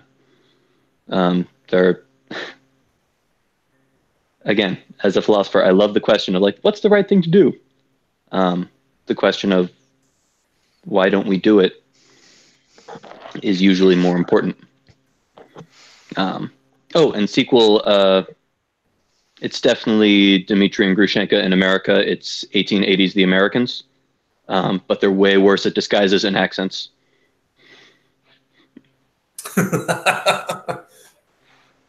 I am Irish policeman.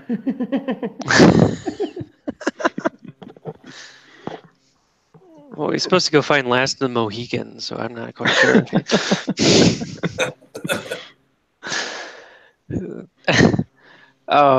Following up on Jason's comment, I think like Jason's really onto something here. It's like it's not about what you should do. It's actually more of a question of who you should be. I think that was the deepest moment for me, like throughout the book. I don't know if there's anything like specifically that jumped out at me as being like a favorite part. I certainly laughed at some parts. I certainly like was taken aback at others. Is there really anything that really jumped out? It's just like people are complex, and it's not a question of right causes, but more about like right persons. And that everyone has that potential, including yourself, and that you also have some of this other stuff that holds you back. Like we all have a part to play for everybody else, and everybody else has a part to play for us. That kind of idea. It's not us against the world. It's us with each other, and that's why I found that last sentiment to be so like moving for me. It's like in eternally so, all our lives hand in hand. Isn't that the whole central premise of this? Together as one. For each other, with each other, guilty on behalf of all and for all. That,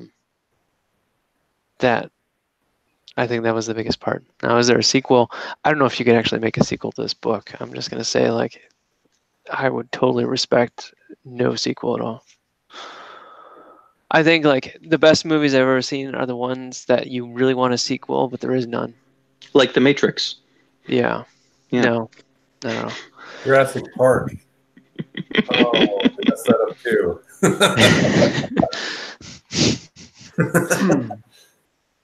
Star Wars as a trilogy. Twice.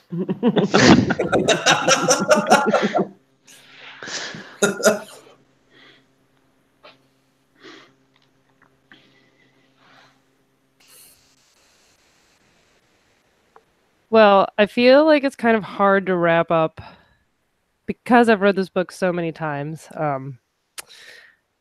When we first started this group, I think I mentioned that the first time I read it was while I was teaching at this program when we started reading the Brothers K, and then we ended with the Brothers Karamazov. And those are two books that are always kind of linked in my mind, obviously.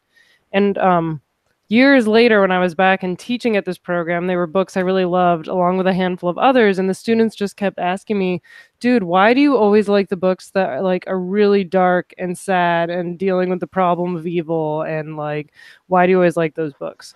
And I told them that I always felt like they were the most hopeful.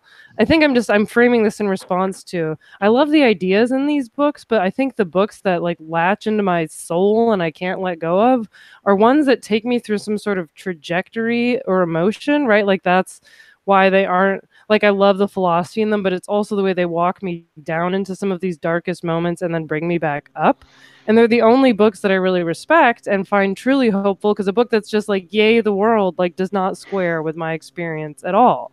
Like there is darkness, and something about books that take me through that trajectory give me a lot of hope. Because they offer, I think, as so many of us have said, the promise that there's a way of making sense of what on the surface often looks quite bleak, and that just left to my own philosophical devices, I'm entirely Yvonne. I'm entirely thinking there's no way to make sense of this world. Logically, it all just seems terrible.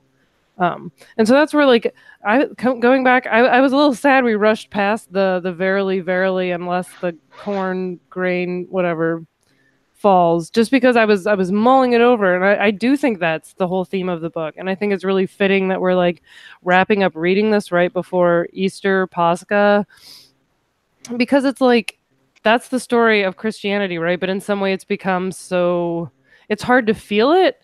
It's hard to like really feel it, and something about this novel I think really captures just how dark and sad the death in this world is, and how hopeful the promise of resurrection, but also how hard it is to get there. I think, as so many of us have said, that it's not an easy or a pretty thing. It's full of all these complexities.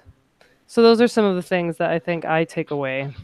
Said right now, I must admit, I'm very tired. I don't know if that was coherent at all. Okay, I see some nods. That's good.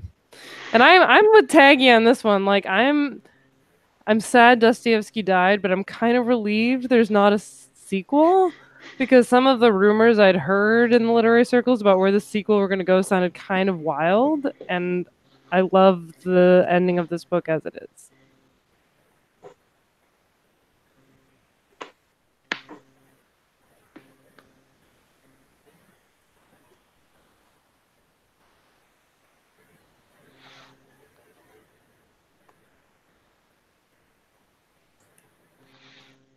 So I guess I haven't gone yet. I don't know. I don't know if I have any summaries of the themes of the book that I want to give. But there are two moments that I take away. One, back to one of my traditional off-the-wall comments about mahogany. I know it's crazy, but like I looked into it, mahogany would have gotten to Europe, to Russia, via the slave trade. It would have been slaves in Haiti harvesting this in the mid 18th century. And to think of the connection between how horrible Siberian labor camps would have been versus a slave camp in Haiti, but that would made it into Father Zosima's chambers, and that was the furniture he was sitting on.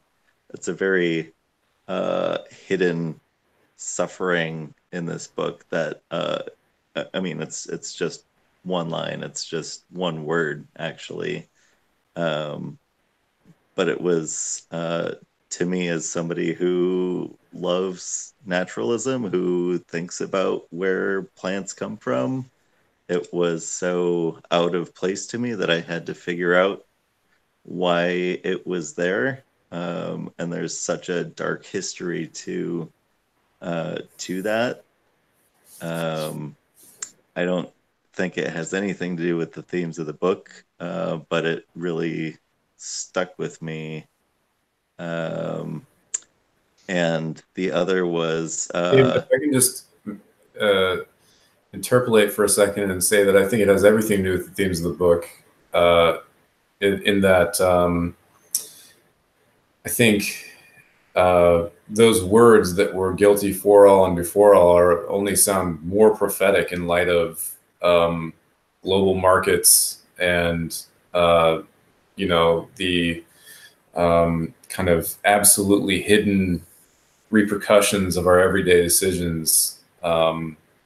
You know, where we're inescapably bound up in these sorts of injustices, structural injustices, you know. So the book does not directly address that theme, but I think it's that idea easily applies, I guess, you know, and is food for thought, I guess, you know, because there's simply no way out of that kind of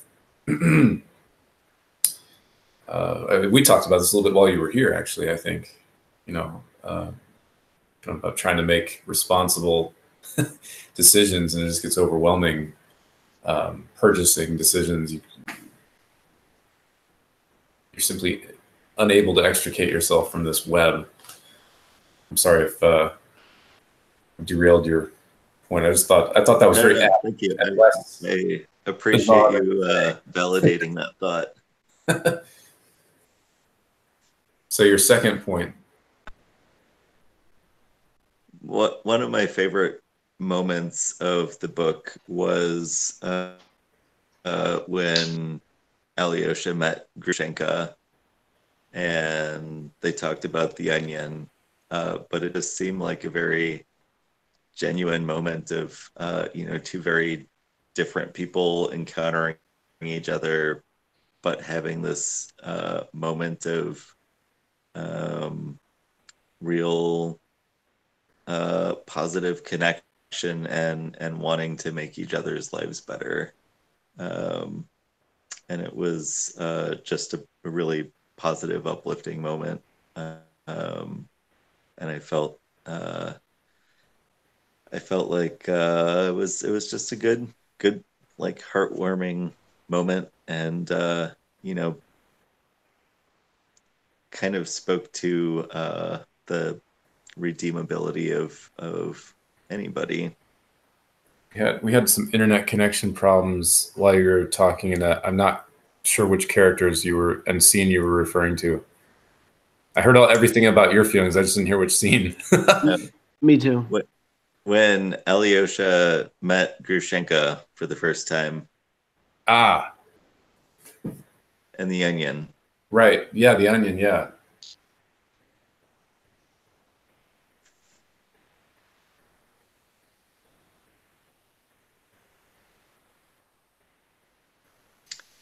And as for a sequel, all I can picture right now is Fievel Mouskowitz Goes West.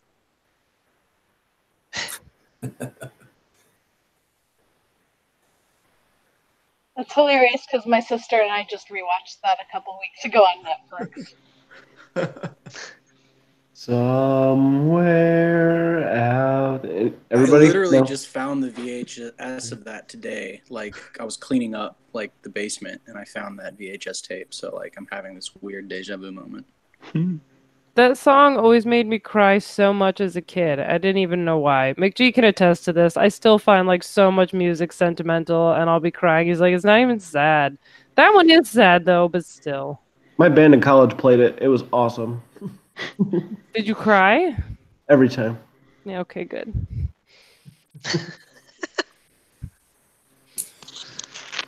Well, I think everyone has shared something except me. So, I'm actually at a loss to answer my first question about takeaway from this book. I feel like this book has formed and shaped my entire intellectual life for the last 15 years. And I will always have Yvonne's questions from Rebellion ringing in my ears. But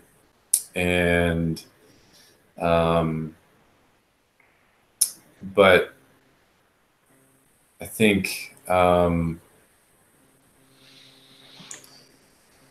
what's just jumping out at me right now, this is going to be entirely inadequate, is the kind of amazingly wholly disruptive power, in the best possible sense, of a kind of act of sudden vulnerability and I guess complete honesty with yourself about where you're at. I'm thinking of Zosima in particular in his younger life when he is having his duel and has this kind of wake up moment,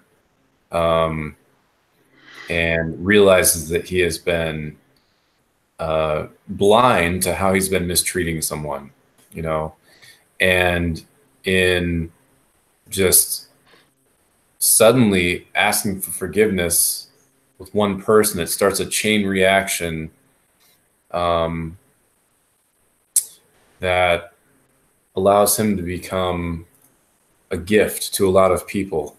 And like the courage to do what's right, even when it looks bizarre to the world and makes you look like a fool, but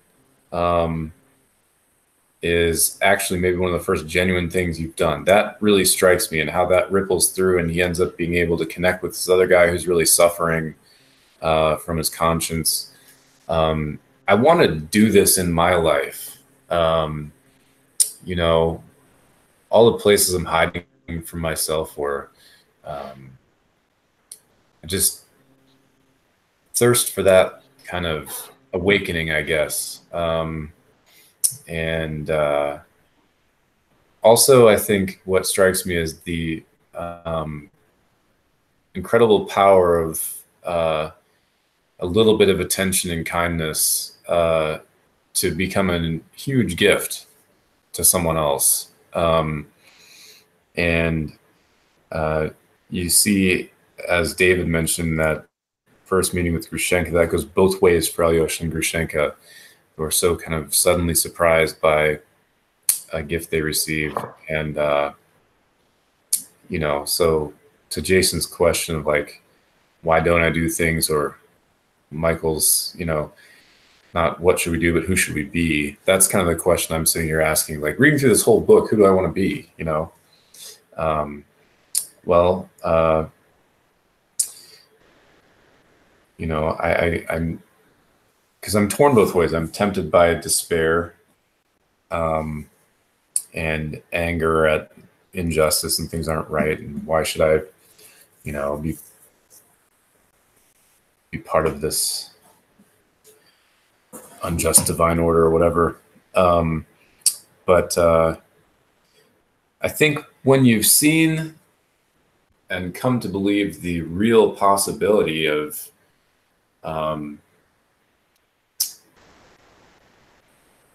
transformation and sanctity, you meet someone that actually loves. We all thirst for that, and it's sort of, it's irresistibly attractive. So how it's sort of my goal by the end of my life to be somewhere along that path further than I am now, I guess. And reading this book reminds me of like, what am I trying to do down here? And that's definitely it. I've been blessed to meet a few people in life that have kind of some echoes of these elder type characters, and you know, that hopefully we can try to do a little bit of what they've done to be an inspiration for someone else. That's, you know, that's what I take home from this. I will go way out on a limb and say absolutely I would love to read the sequel. I desperately want the sequel. I'm I think it's the greatest tragedy in the history of literature that this sequel doesn't exist. And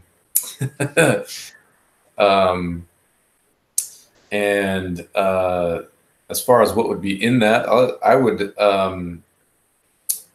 love to track down. I want to actually, I'm probably going to do this. I want to track down a professor who knows as much as can be known about what were in the notes and what, what do we know and not know about what Dostoevsky might have had planned. I would like to know that.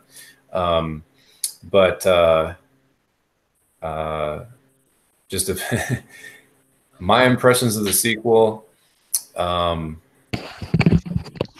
think I would like to see Alyosha go through the fall trajectory.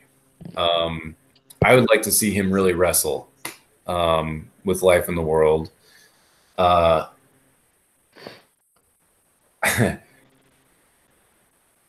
think it's likely that he does go on and marry Lise, and good Lord, there's a mess that will cause a lot of recalibration.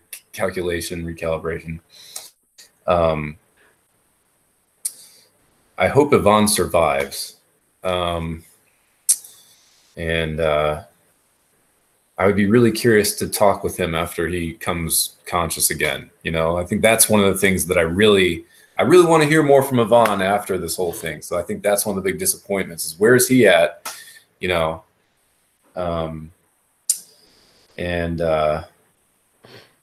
I imagine Dmitri and Grushenka do escape to America, and I doubt they come back because that sounds too hard. So there's my sequel. I think Alyosha probably needs to hit rock bottom at some point, and then that's maybe what all this ending scene is foreshadowing, is this memory or whatever is one of those things that helps snap him out of some dark place. But yeah, I guess everyone always asks Melissa, why do you want to read these depressing books? I'm like, I want more, and I want Dostoevsky to be more depressing. That's what I'm asking for. I want the hero to really hit the bottom. So I like beautiful things. In-law. That's awesome. But the first person to say that Brothers Karamazov wasn't dark enough. That's right. Alyosha had it too easy. I like beautiful things to be besmirched. No, but I do think there could be an incredibly... what you don't have in this book is the good guy who falls, Hey, Alyosha ate sausage and talked to Rakitin. Like, it was pretty dark there for a while. Drank vodka, right? Didn't he drink some vodka? He had some vodka. Yeah. I think it's a very powerful story when you have a good character fall away and believably, and find a way back. So that would be a narrative I would absolutely love to see with these kind of themes continued. So anyway, I did dig around a little bit, and the stuff out there is kind of crazy, which is why I need to find an actual authority. Don't read the internet to find out what the sequel is going to be. It's crazy. And if that was going to be the sequel, I don't want to read it. But did you find the anarchist rumors? Yeah. Mm-hmm. Well, yeah. One speculation is that supposedly Alyosha becomes part of an attempts to assassinate the Tsar, and is being put to death for that. So that seems a little bit hard to understand how that could possibly happen, but who knows? Maybe if you married Lise. Well, it was all hatched by Madame Kokolkov, actually. Which makes everything make sense. Like, if she's your in-law, like... I mean, the death of the monarch would affect commodity pricing, so... Right. I mean, first he's, like, part of a gold mine, right? And then you have to assassinate the Tsar to get your prices of gold up. So it's like all economic theory matched in with Madame Kokolkov. Like, it totally makes sense. When you're speculating. Death? Similarity.